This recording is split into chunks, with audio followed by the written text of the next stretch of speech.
नमस्कार दोस्तों, स्वागत है आपका आज के इस बिल्कुल धमाकेदार मास्टर क्लास में। अगर आप 2026 या 2027 के एग्जाम्स टारगेट कर रहे हैं, चाहे वो यूपीएससी हो, एसएससी, पीसीएस या कोई भी डिफेंस एग्जाम, तो ये सेशन आपके लिए लिटरली एक गेम चेंजर होने वाला है। आज हम सिर्फ ऊपर ऊपर से बातें नहीं करेंगे, बल्कि सोर्स मटेरियल का एक एक पन्ना, एक एक लाइन बिल्कुल गहराई से डिकोड करेंगे। मेरा आपसे प्रॉमिस है, आज हम जो भी डेटा पॉइंट डिस्कस करेंगे ना, वो सीधा आपके क्वेश्चन पेपर में छपने का पोटेंशियल रखता है। तो बस अपनी नोटबुक निकाल लीजिए और अपना फोकस एकदम 100% पर लॉक कर दीजिए, क्योंकि आज रटना नहीं है, आज हमें कॉन्सेप्ट्स को समझना है। तो चलिए बिना टाइम वेस्ट किए सीधा जंप करते हैं आज के एजेंडा पर। आज हम 6 बेहतरीन मॉड्यूल्स कवर करेंगे। पहला, की नेशनल अपॉइंटमेंट्स। दूसरा, मेजर अवार्ड्स एंड ऑनर्स। तीसरा, defence and health breakthroughs. चौथा, जियोपॉलिटिक्स एंड नेशनल स्पोर्ट्स। पांचवा, द 2027 सेंसस गाइड। और लास्ट में एक धांसू रैपिड फायर एग्जाम रिवीजन। चलिए स्टार्ट करते हैं हमारे पहले और बहुत ही इंपॉर्टेंट सेक्शन से, की नेशनल अपॉइंटमेंट्स। ओके, तो ये रहा पहला सवाल आपके सामने। इमेजिन कीजिए आप एग्जाम हॉल में बैठे हैं। सवाल है, भारत के नए चीफ ऑफ डिफेंस स्टाफ यानी सीडीएस के रूप में किसे नियुक्त किया गया है? ऑप्शंस हैं ए एनएस राजा सुब्रमण्यम, बी अनिल चौहान, सी उपेंद्र द्विवेदी या डी कृष्णा स्वामीनाथन। चलिए फटाफट अपना जवाब दिमाग में लॉक कर लीजिए। क्या आपको इसका जवाब पता है? और सही जवाब है ऑप्शन ए, एनएस राजा सुब्रमणी। अब देखिए, सिर्फ नाम रट लेना काफी नहीं है, क्रोनोलॉजी समझना बहुत जरूरी है। एनएस राजा सुब्रमणी जी हमारे देश के तीसरे, जी हां, थर्ड सीडीएस बने हैं। इन्होंने जनरल अनिल चौहान को रिप्लेस किया है। अब ये सीडीएस करते क्या हैं? बेसिकली ये हमारी इंडियन आर्मी, नेवी और एयरफोर्स तीनों के मिलिट्री हेड होते हैं। एक और बहुत इंपॉर्टेंट फैक्ट, इस पोस्ट की अनाउंसमेंट पीएम मोदी ने 15 अगस्त 2019 को की थी। और हाँ, एग्जामिनर का सबसे फेवरेट ट्रैप पता है क्या है? वो पूछ लेंगे कि पहले सीडीएस कौन थे, तो याद रखिएगा वो थे स्वर्गीय जनरल बिपिन रावत जी। तो ये पूरी सीक्वेंस रावत, चौहान और अब सुब्रमणी, ये आपके टिप्स पर होनी चाहिए एकदम। बेहतरीन। चलिए अपनी ये गुरु शिष्य वाली स्पीड बनाए रखते हैं। दूसरा सवाल आ गया है, नीति आयोग के नए उपाध्यक्ष यानी वाइस चेयरमैन के रूप में किसे अपॉइंट किया गया है? ऑप्शंस देखिए, सुमन बेरी, बीवीआर सुब्रमण्यम, निधि छिब्बर या अशोक कुमार लाहिरी। यार, नीति आयोग की अपॉइंटमेंट से ना हर साल डायरेक्ट क्वेश्चन आते हैं, तो क्या लगता है आपको? इसका एकदम सही जवाब है अशोक कुमार लाहिरी। अब यहाँ जो सबसे क्रूशियल पॉइंट है ना, वो है नीति आयोग के स्ट्रक्चर को समझना। बच्चे अक्सर इसमें कंफ्यूज होते हैं। पहली बात, ये 1 जनवरी 2015 को बना था, पुराने प्लानिंग कमीशन को हटाकर। अब कॉन्सेप्ट क्लियर कीजिए। इसके चेयरमैन हमेशा ऑलवेज देश के प्रधानमंत्री होते हैं, यानी नरेंद्र मोदी जी। सीईओ एक ब्यूरोक्रेट होता है, जो कि अभी निधि छिब्बर हैं। लेकिन वाइस चेयरमैन जो सारा डे टू डे काम और पॉलिसी देखते हैं, वो अब अशोक कुमार लाहिरी बन गए हैं। तो प्लीज इन तीनों नामों को बिल्कुल अलग अलग याद रखिएगा, इसमें मिक्सअप नहीं करना है। चलिए अब शिफ्ट करते हैं हमारे दूसरे सेक्शन पर, मेजर अवार्ड्स एंड ऑनर्स। ये सवाल ना सच बताऊं तो बहुत ही स्पेशल है, क्योंकि ये भारत के एग्रीकल्चरल इतिहास के एक बहुत बड़े लेजेंड से जुड़ा है। सवाल है, प्रोफेसर एमएस स्वामीनाथन पुरस्कार 2026 किसे मिला है? ऑप्शंस में है डॉक्टर सीएच श्रीनिवास राव, रतन लाल, खुद एमएस स्वामीनाथन जी का नाम और अशोक गुलाटी। ये अवार्ड एग्रीकल्चरल साइंस की दुनिया में बहुत प्रेस्टीजियस माना जाता है। और विनर हैं डॉक्टर चस श्रीनिवास राव। इन्हें ये 9th यानी 9वां एमएस स्वामीनाथन अवार्ड मिला है। अब यहाँ एक बहुत जबरदस्त क्रॉसओवर कनेक्शन बनता है करंट अफेयर्स का।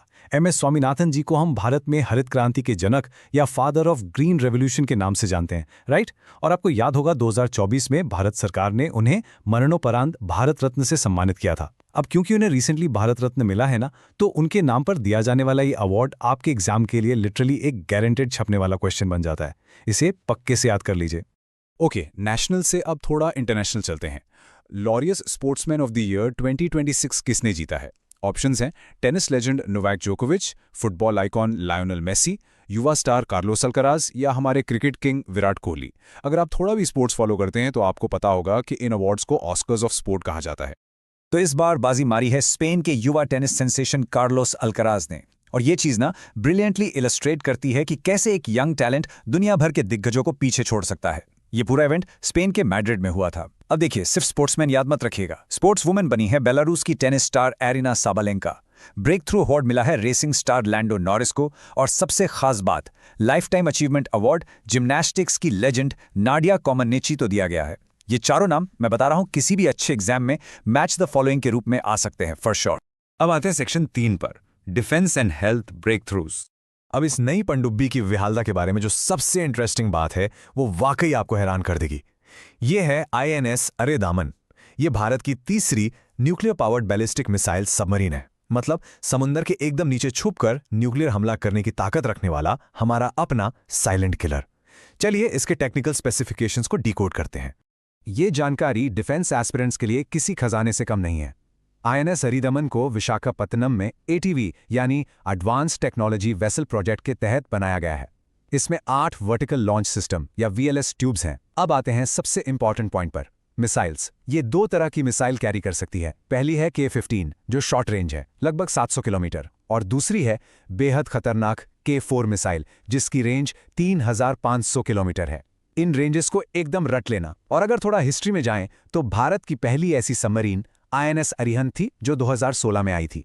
डिफेंस के बाद अब बात करते हैं हेल्थ की, और ये एक बहुत बहुत बड़ा मेडिकल माइलस्टोन है। भारत की पहली अप्रूव्ड डेंगू वैक्सीन का क्या नाम है? ऑप्शंस हैं कोवैक्सीन, मॉस्क्वेरिक्स, डेंगूवाशिया या क्यूडेंगा। आपको पता ही है डेंगू हमारे यहाँ हर साल कैसी तबाही मचाता है, इसलिए साइंस एंड टेक के नजरिए से ये करंट अफेयर्स का सबसे हॉट टॉपिक है। और इसका एकदम सही जवाब है क्यूडेंगा। इसे टैक 403 भी कहते हैं। इसे टकेदा फार्मास्यूटिकल नाम की कंपनी ने डेवलप किया है और भारत में इसे DCGI यानी drugs controller general of India ने फाइनली अप्रूवल दे दिया है। डेंगू की थोड़ी बेसिक साइंस भी लगे तो रिवाइज कर लेते हैं। ये एक वायरल बीमारी है जो एडीज इजिप्टी मच्छर के काटने से फैलती है। तेज बुखार, सिरदर्द और जॉइंट्स में भयंकर दर्द इसके मेन सिम्टम्स हैं। तो वैक्सीन का नाम क्यूडेंगा और वेक्टर मच्छर का नाम एडीज इजिप्टी। ये दोनों चीज़ें आपके दिमाग में एकदम छप जानी चाहिए। आगे बढ़ते हैं हमारे चौथे सेक्शन पर, geopolitics and national sports. International relations का ये वाला टॉपिक ना सबसे ज्यादा ट्रिकी होता है। ओपेक और ओपेक प्लस के बीच का डिफरेंस समझना एब्सोल्युटली क्रूशियल है। देखिए, ओपेक 1960 में बना था, लेकिन अभी की सबसे बड़ी ब्रेकिंग न्यूज ये है कि UAE ने रिसेंटली इससे बाहर निकलने का फैसला किया है, जिसके बाद अब इसमें सिर्फ 11 मेंबर्स बचे हैं। वहीं दूसरी तरफ है ओपेक प्लस जो 2016 में बना। इसमें 21 मेंबर्स हैं, मतलब 11 ओपेक वाले और 10 नॉन ओपेक देश जैसे रूस। इनका हेडक्वार्टर ऑस्ट्रिया के वियना में है। और एक बात हमेशा याद रखना, भारत इसका मेंबर नहीं है। ये ग्रुप दुनिया का 78% तेल कंट्रोल करता है। तो ये जो UAE का एग्जिट है ना, ये आपके एग्जाम के लिए एक 5 स्टार पॉइंट है। चलिए बात करते हैं पहले खेलो इंडिया ट्राइबल गेम्स 2026 की। जरा इस मेडल टैली के डेटा पर ध्यान दीजिए। उड़ीसा के टोटल मेडल्स हैं 57 और कर्नाटक के हैं सिर्फ 38। लेकिन चैंपियन कौन बना? चैंपियन बना है कर्नाटक। अब आप सोचेंगे ऐसा कैसे? क्योंकि रैंकिंग हमेशा गोल्ड मेडल्स के बेसिस पर डिसाइड होती है। कर्नाटक ने 23 गोल्ड जीते हैं, जो उड़ीसा के 21 गोल्ड से ज्यादा है, तो कर्नाटक विनर है। ये इवेंट छत्तीसगढ़ में होस्ट किया गया था और इसका मैस्कॉट था मोरवीर, जिसका मतलब होता है हमारी बहादुरी। एग्जामिनर का ये गोल्ड मेडल वाला ट्रैप बिल्कुल मत भूलना। चलिए पहुंचते हैं अपने 5वें सेक्शन पर, द 2027 सेंसस गाइड। ये इस डिकेड का सबसे बड़ा अपडेट है। आइए जनगणना के इतिहास और फ्यूचर दोनों को लिंक करते हैं। हिस्टोरिकली भारत की पहली लेकिन नॉन सिंक्रोनस जनगणना 1872 में लॉर्ड मेयो के टाइम पर हुई थी, लेकिन पहली पूरी तरह से सिंक्रोनस यानी कंप्लीट जनगणना 1881 में स्टार्ट हुई। अब जंप करते हैं 2027 पर। होम मिनिस्ट्री ने बताया है कि ये 2 फेज में होगी। फेज 1 जिसमें मकानों की लिस्टिंग होगी वो 1 अप्रैल 2026 से शुरू होगा, और फेज 2 जिसमें एक्चुअल पॉपुलेशन और कास्ट एन्यूमरेशन यानी जातिगत गिनती होगी वो 1 फरवरी 2027 से शुरू होगा। ये डेट्स बहुत क्रिटिकल हैं। अब इस इंफॉर्मेशन को बहुत ध्यान से सुनिए, क्योंकि यहां से कम 5 अलग अलग सवाल बन सकते हैं। ये भारत की ओवरऑल 16वीं और आजादी के बाद की 8वीं जनगणना है। सबसे बड़ा गेम चेंजर, ये भारत की पहली फुल्ली डिजिटल जनगणना होगी। इसे करवाता कौन है? गृह मंत्रालय सेंसस एक्ट 1948 के अंडर। अभी के हमारे RGI यानी रजिस्ट्रार जनरल हैं श्री मृत्युंजय कुमार नारायण। इसके मैस्कॉट्स का नाम एकदम रट लीजिए। फीमेल मैस्कॉट है प्रगति और मेल मैस्कॉट है विकास। और पता है इसके ब्रांड एम्बेसडर कौन है? हमारे मशहूर सैंड आर्टिस्ट सुदर्शन पटनायक जी।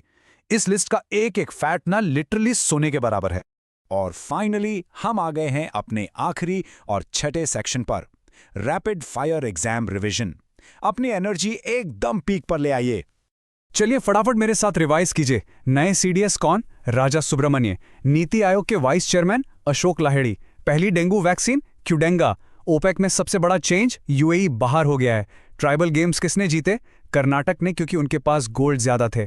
2027 की जनगणना के शुभंकर प्रगति और विकास, और हमारी नई nuclear submarine INS Aridaman K4 और K15 मिसाइल्स के साथ। अमेजिंग, हमने हर एक कॉन्सेप्ट को परफेक्शन के साथ डिकोड कर लिया है। अब मेरा आपसे बस एक ही सवाल है, इस पूरी मास्टर क्लास के बाद क्या आपको सच में लगता है कि आपकी तैयारी कट ऑफ क्लियर करने के लिए बिल्कुल सॉलिड है? इस सेशन को बार बार देखिए, क्योंकि सच बताऊं तो रिवीजन ही सक्सेस की इकलौती चाबी है। बस पढ़ते रहिए, आगे बढ़ते रहिए। नमस्कार दोस्तों, एक बार फिर स्वागत है आप सभी का इस करंट अफेयर्स मास्टर क्लास में। देखिए, आज का जो ये एक्सप्लेनर सेशन है ना, ये एकदम स्पेशल होने वाला है।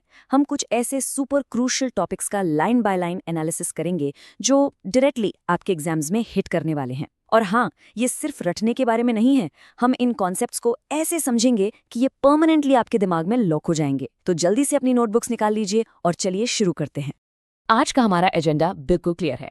पहले ग्लोबल अफेयर्स एंड ज्योग्राफी, फिर डिफेंस एंड नेवल पावर, उसके बाद नेशनल पॉलिसीज, फिर साइंस, टेक एंड एनवायरनमेंट, और लास्ट में हमारा फेवरेट, एक रैपिड फायर रिवीजन।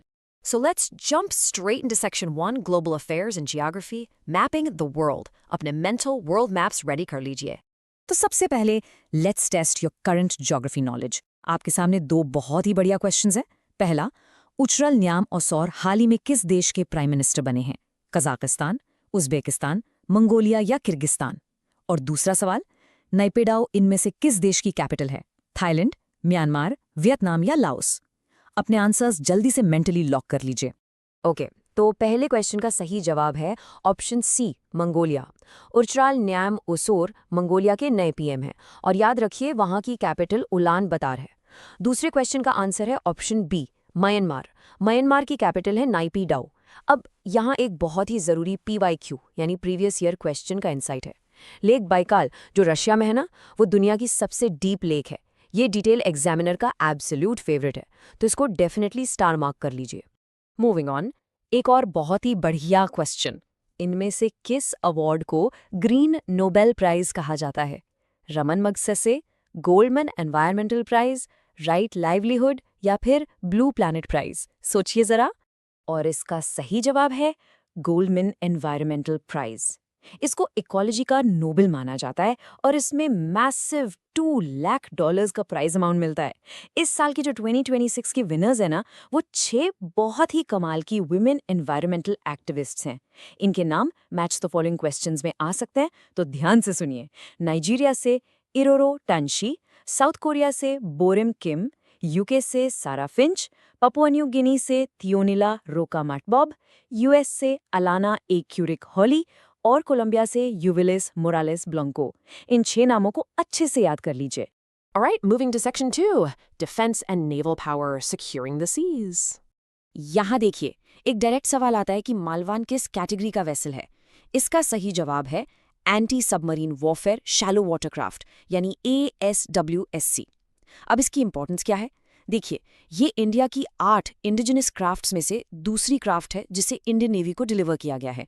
और सबसे इंपॉर्टेंट डिटेल जो MCQs में आती है, इसे बनाया किसने है? इसे कोचिन शिपयार्ड ने बनाया है। ये कॉम्बिनेशन याद रखना है आपको। अब इस कंपैरिजन टेबल को ध्यान से देखिए, ये बहुत ज़रूरी है। हम INS संशोधक और INS दूनागिरी को कंपेयर कर रहे हैं। INS संशोधक एक सर्वे वेसल लार्ज यानी SVL का हिस्सा है। इसका रोल हाइड्रोग्राफिक सर्वे करना है और ये इस सीरीज की चौथी और फाइनल शिप है। दूसरी तरफ INS दूनागिरी प्रोजेक्ट 17A के अंदर एक नीलगिरी क्लास स्टेल्थ फ्रिगेट है। पर इन दोनों में कॉमन क्या है? इन दोनों को ही GRSC कोलकाता ने बनाया है। प्रोजेक्ट 17A में टोटल 7 फ्रिगेट्स हैं। नीलगिरी, उदयगिरी, हिमगिरी और तरागिरी ऑलरेडी कमीशन हो चुकी हैं। दूनागिरी डिलीवर हो गई है और विंध्यगिरी, महेंद्रगिरी आना बाकी है। एक एक डिटेल को आपको इस तरह क्लियर रखना है। Let's shift gears now. Section 3, National Policies and Governance, Transforming India. Okay, तो डोमेस्टिक पॉलिसीज से पहला क्वेश्चन, जन विश्वास अमेंडमेंट बिल 2026 किस चीज से रिलेटेड है? ऑप्शंस हैं decriminalisation of minor offences, tax increase, defence reforms या एजुकेशन पॉलिसी। ये बहुत डिबेट में था रिसेंटली, तो सोचिए इसका मेन एजेंडा क्या हो सकता है।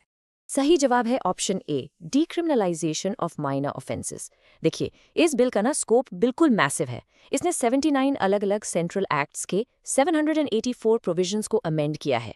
ये नंबर्स 79 एंड 784 ये डायरेक्टली पूछे जाएंगे। इसका कोर एम क्या है? बेसिकली छोटे और माइनर वायोलेशंस के लिए जो क्रिमिनल पनिशमेंट या जेल टाइम होता था ना, उसको हटाना, ताकि ease of doing business better हो सके। लोकसभा और राज्यसभा दोनों से पास हो चुका है, तो ये एग्जाम के पॉइंट ऑफ व्यू से सुपर इंपॉर्टेंट है। इकोनॉमी से एक और बड़ा अपडेट लेते हैं। इंसॉल्वेंसी एंड बैंक्रप्सी कोड यानी आईबीसी ओरिजिनली किस साल में इनैक्ट हुआ था? सही जवाब है 2016। अब देखिए, जो नया 2026 का अमेंडमेंट पास हुआ है, उसका पूरा फोकस रेजोल्यूशंस को फास्ट ट्रैक करने और फ्रेमवर्क को स्ट्रांग बनाने पर है। लेकिन एग्जाम्स में ना अक्सर बैकग्राउंड पूछ लेते हैं, तो याद रखिए, ये ओरिजिनली 2015 की T K. Viswanathan bankruptcy law reforms committee पर बेस था। और हाँ, आईबीसी का रेगुलेटर कौन है? IBBI, the insolvency and bankruptcy board of India. अब जो चीज़ हम देखने वाले हैं ना, ये ट्रेडिशन और फ्यूचर का एक बहुत ही ब्यूटीफुल ब्लेंड है। पीएम विश्वकर्मा स्कीम कब लॉन्च हुई थी? आंसर है 2023, स्पेसिफिकली 17 सितंबर 2023 को। पर्पस था हमारे ट्रेडिशनल आर्टिजन्स को फाइनेंशियल सपोर्ट और स्किल्स देना। लेकिन करंट न्यूज़ क्या है? 50, 100 नहीं, पूरे 2500 ट्रेडिशनल आर्टिजन्स को आर्टिफिशियल इंटेलिजेंस टूल्स की ट्रेनिंग दी गई है। ट्रेडिशन और मॉडर्निटी का ये जो इंटरसेक्शन है ना, ये एग्जामिनर्स को बहुत पसंद आता है। एक जल्दी से बड़ा फाइनेंशियल माइलस्टोन कवर करते हैं।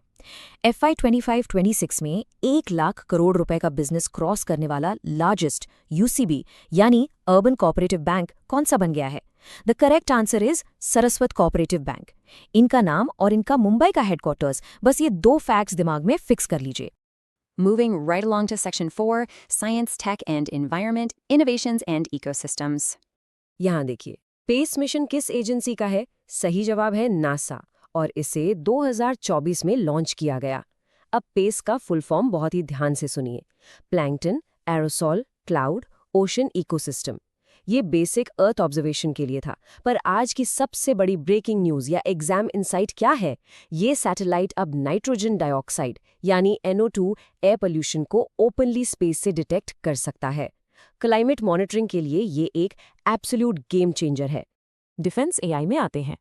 प्रज्ञा क्या है? ये कोई ऑर्डिनरी टर्म नहीं है। प्रज्ञा एक completely indigenous AI powered satellite intelligence system है। इसका एम क्या है? इंडिया की इंटरनल सिक्योरिटी को बूस्ट करना। अब यहाँ सबसे इंपॉर्टेंट एग्जाम पॉइंटर्स, इसे डेवलप किसने किया है? DRDO के centre for artificial intelligence and robotics यानी CAIR ने, और हाल ही में ये सिस्टम होम मिनिस्ट्री को ऑफिशियली हैंड ओवर कर दिया गया है। प्रज्ञा, DRDO और होम मिनिस्ट्री, इन तीनों को मेंटल मैप में कनेक्ट कीजिए। अब हम 2 बहुत ही इंटरेस्टिंग एनवायरमेंटल इनिशिएटिव्स को देखेंगे। पहला है सिंधु घाट पार्क, लोकेशन लेह लद्दाख। इसका फाउंडेशन स्टोन वहां के LG विनय कुमार सक्सेना जी ने रखा, और इसका मेन एम वहां की सेंचुरीज ओल्ड हेरिटेज को कंजर्व करना है। दूसरा है कंकरिया रेलवे डिपो, अहमदाबाद, गुजरात में। अब एग्जाम के लिए एक छोटी सी ट्रिक सुनिए। कंकरिया लेक गुजरात में है ना, बस उसी से इस रेलवे डिपो को रिलेट कर लीजिए। ये water conservation initiative daily almost 1.6 lakh litres पानी बचाता है। ऐसे ट्रिक से एग्जाम में याद आता है। And now, the moment we've been waiting for. Section 5, Rapid Fire Revision. Lock it in your memory. Energy hierarchiega. Alright, मेरे साथ इस टाइमलाइन को मेंटली चेक ऑफ कीजिए। 2015 टी.के. विश्वनाथन कमेटी आई। 2016 IBC फॉर्मली इनैक्ट हो गया। Fast forward to 2023, PM Vishwakarma scheme launch हुई। 2024 में क्या हुआ? नासा ने अपना पेस मिशन भेज दिया। और अब 2026 में जन विश्वास बिल और IBC के नए अमेंडमेंट्स आ गए हैं। इसको एक क्रोनोलॉजिकल स्टोरी की तरह इमेजिन कीजिए। फैक्ट्स खुद ब खुद याद हो जाएंगे। अब एक क्विक मैचिंग सेशन करते हैं, बिल्कुल मेरे रिदम के साथ। Mongolia means Ulaanbaatar, Myanmar means Naypyidaw, green Nobel मतलब Goldman environmental prize, Malvan craft क्या है? एक ASW SWC। दुनागिरी शिप किस प्रोजेक्ट की है? प्रोजेक्ट 70 ने। और प्रज्ञा सिस्टम किसने बनाया? DRDO के CAIR ने। पेयर करके याद करेंगे तो मल्टीपल चॉइस में गलती होने का चांस ही नहीं बचेगा। और आज के इस धमाकेदार सेशन को हम एक बहुत ही प्रोफाउंड थॉट के साथ कंक्लूड करते हैं। जरा रुककर सोचिए, एक तरफ देश के ट्रेडिशनल पॉटर्स और आर्टिजन्स AI सीख रही हैं, और वहीं दूसरी तरफ स्पेस से मिलने वाला क्रिटिकल डेटा DRDO का एडवांस्ड AI सिस्टम प्रज्ञा मॉनिटर कर रहा है। तो आगे चलकर एआई हमारे डोमेस्टिक और डिफेंस लैंडस्केप को और किस तरह रीशेप करने वाला है, ये सिर्फ आपके एग्जाम्स का सवाल नहीं है दोस्तों, ये इंडिया के फ्यूचर का सवाल है।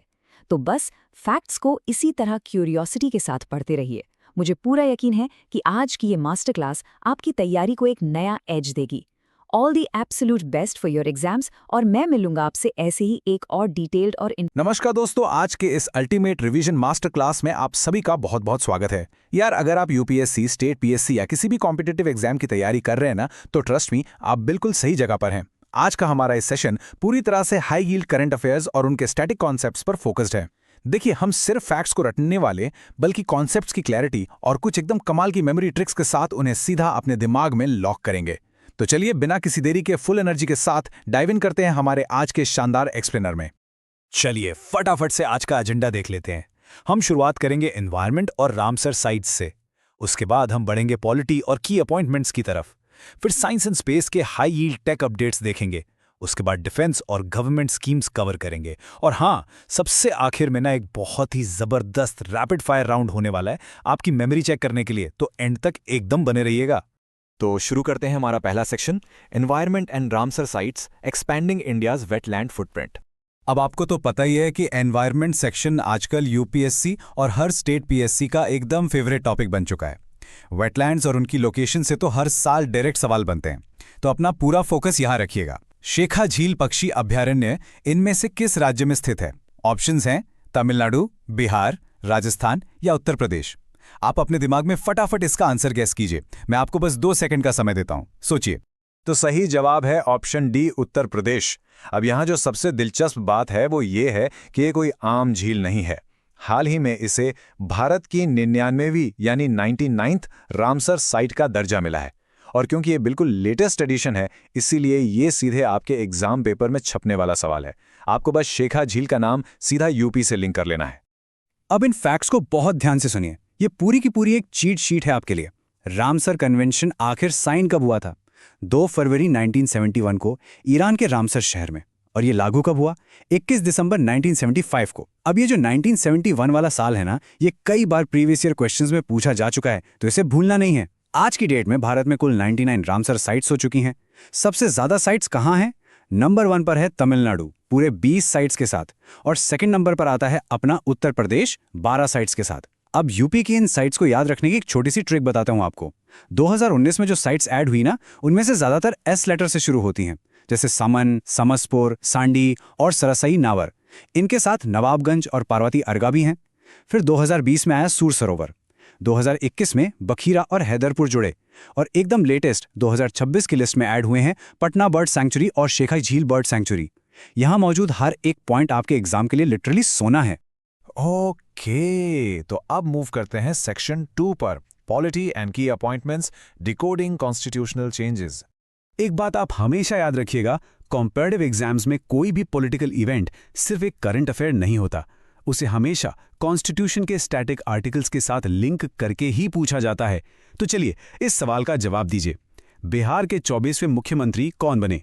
आपके ऑप्शंस हैं नीतीश कुमार, तेजस्वी यादव, विजय सिन्हा या सम्राट चौधरी। ध्यान दीजिएगा, ये सिर्फ एक अपॉइंटमेंट नहीं है, बल्कि उस राज्य के राजनीतिक इतिहास में एक खास पार्टी के लिए एक बहुत बड़ा ऐतिहासिक पल है।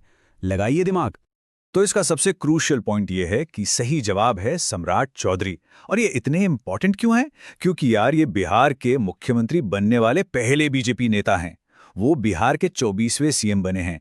वहीं नीतीश कुमार जी अब राज्यसभा मेंबर बन चुके हैं। अब इसे ना हमारे स्टैटिक पॉलिटी से जोड़ते हैं। किसी भी स्टेट एग्जाम के लिए आपको ये आर्टिकल्स एकदम रटे होने चाहिए। आर्टिकल 163 क्या कहता है? ये कहता है कि राज्यपाल को सलाह देने के लिए एक मंत्री परिषद होगी, जिसके मुखिया मुख्यमंत्री होंगे। सिंपल। आर्टिकल 164 बात करता है मुख्यमंत्री और अन्य मंत्रियों की नियुक्ति की, जो कि राज्यपाल करते हैं। और आर्टिकल 167 में मुख्यमंत्री की ड्यूटीज बताई गई हैं कि भाई वो राज्यपाल को राज्य के कामकाज की पूरी जानकारी देंगे। इसके अलावा बिहार का स्टेट फॉर्मेशन 22 मार्च 1912 को हुआ था और यहाँ विधानसभा की 243, लोकसभा की 40 और राज्यसभा की 16 सीटें हैं। ये डेटा ना आपके पॉलिटी के 2 नंबर एकदम पक्के कर सकता है। आगे बढ़ते हैं एक बहुत ही क्विक और डायरेक्ट फैक्ट पर। अगर एग्जाम में सीधा सवाल आता है कि सेंसस 2027 यानी 2027 की जनगणना का ब्रांड एम्बेसडर किसे बनाया गया है, आपको सीधा एक नाम अपने दिमाग में लॉक करना है, सुदर्शन पटनायक। ये ओडिशा के विश्व प्रसिद्ध सैंड आर्टिस्ट यानी रेत कलाकार हैं। और साथ ही एक छोटा सा अपडेट ये भी याद रखिएगा कि सेंसस 2027 के जो मस्कॉट्स हैं उनके नाम भी ऑफिशियली तय कर दिए गए हैं। बस इस वन लाइनर को एकदम याद रखना है आपको। चलिए अब आते हैं सेक्शन 3 पर, science and space missions high yield tech updates. पिछले कुछ सालों का ट्रेंड अगर आप देखेंगे ना, तो साइंस और टेक का वेटेज हर कॉम्पिटिटिव एग्जाम में बहुत तेजी से बढ़ा है। एक बहुत ही बेहतरीन सवाल देखते हैं। आर्टेमिस 2 मिशन किस स्पेस एजेंसी द्वारा लॉन्च किया जा रहा है? क्या वो आइसरो है, ईएसए है, जैक्सा है या फिर नासा? आप चाहें तो थोड़ा एलिमिनेशन मेथड का इस्तेमाल करके नॉन यूएस एजेंसीज को हटा सकते हैं। सोचिए जरा। बिल्कुल सही।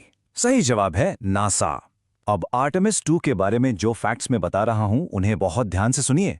ये एक क्रूड लूनर मिशन है, मतलब इसमें इंसान बाकायदा चांद की तरफ जाएंगे।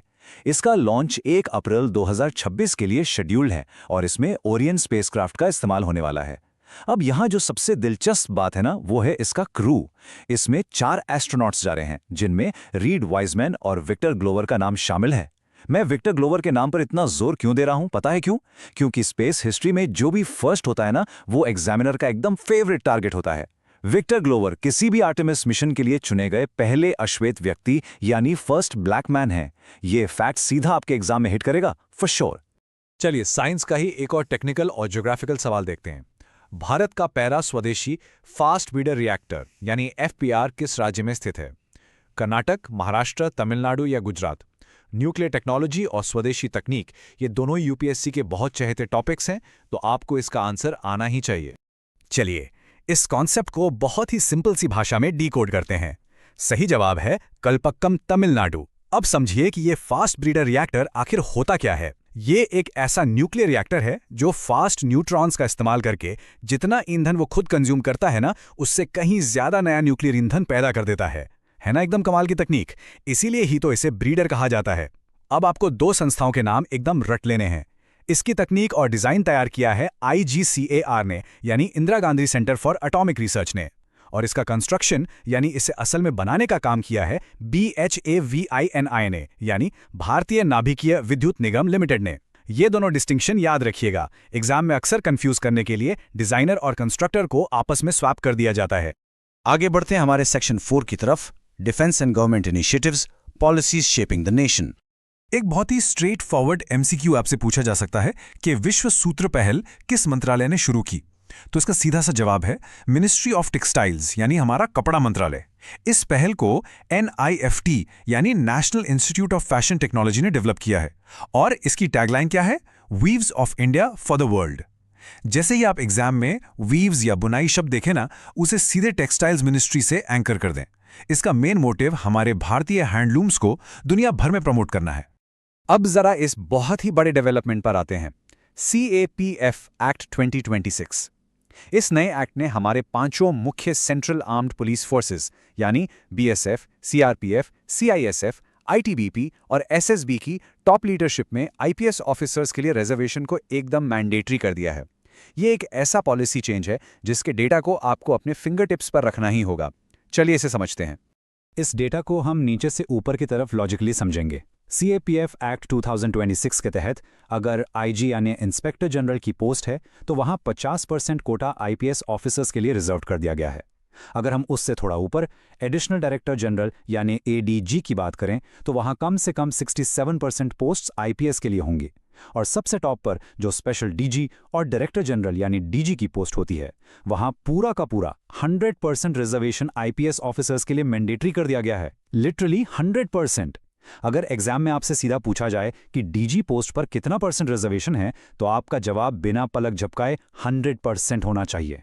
इसे एकदम अपने दिमाग में अच्छे से बैठा लीजिए। अब आते हैं एक और बेहतरीन इनिशिएटिव पर, आरोग्य वन। एग्जाम में पूछा जा सकता है कि ये इनिशिएटिव आखिर किसका है?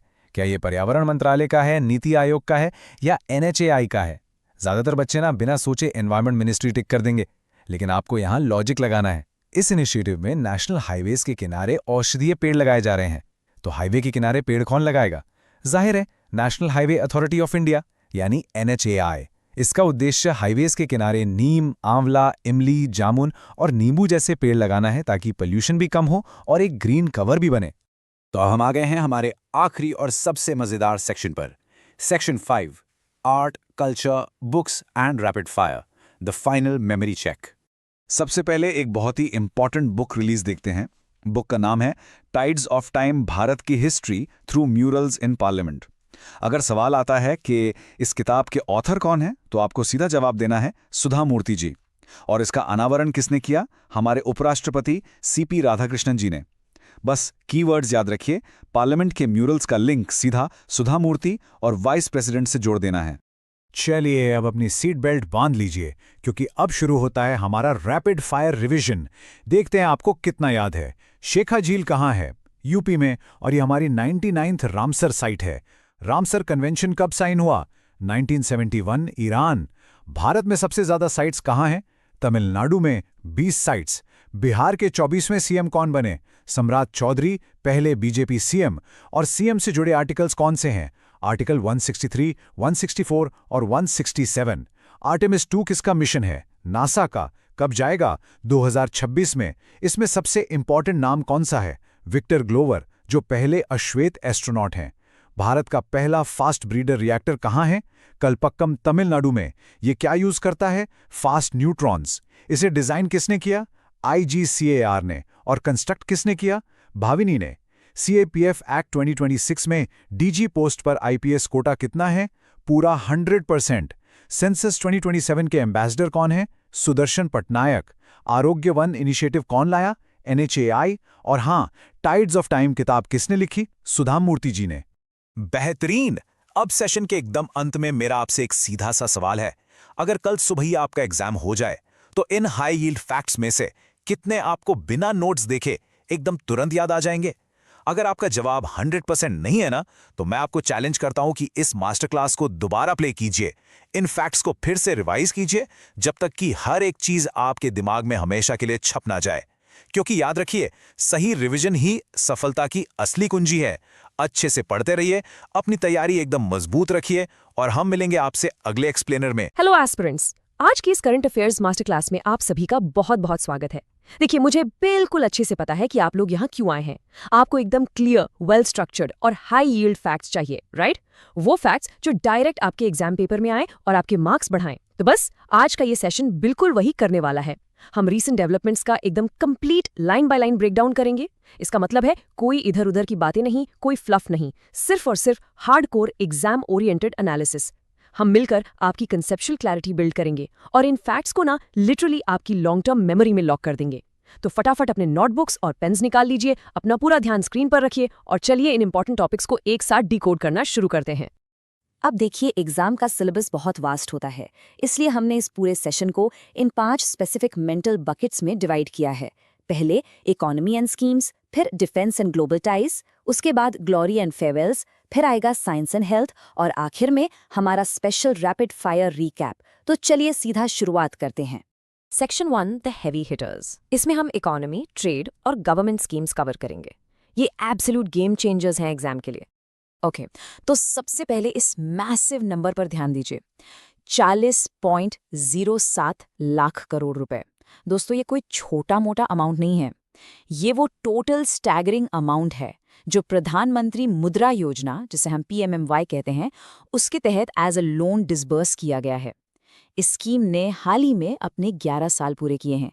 याद रखिएगा, ये 8 अप्रैल 2015 को लॉन्च हुई थी और 11 साल बाद हम इस 40 लाख करोड़ के मैसिव माइलस्टोन पर खड़े हैं। अब आप सोचेंगे, इतना पैसा गया कहाँ? इस स्कीम का ना एक बेसिक फंडा है जिसे हम फाइनेंशियल इंक्लूजन या वित्तीय समावेशन कहते हैं। बेसिकली इसका मेन टारगेट है उन लोगों को सपोर्ट करना जो कॉरपोरेट का हिस्सा नहीं है, जैसे हमारे छोटे दुकानदार हो गए, लोकल आर्टिजन्स या non farm micro manufacturing units चलाने वाले लोग।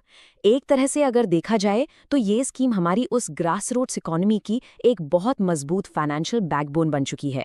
अब यहाँ थोड़ा एक्स्ट्रा अलर्ट हो जाइए, क्योंकि एग्जामिनर्स यहाँ आपके लिए एक ट्रैप सेट करेंगे। पहले क्या था, इस स्कीम में सिर्फ 3 कैटेगरीज होती थी, पर अब आपको चारों नाम और उनकी लिमिट्स रट लेनी है।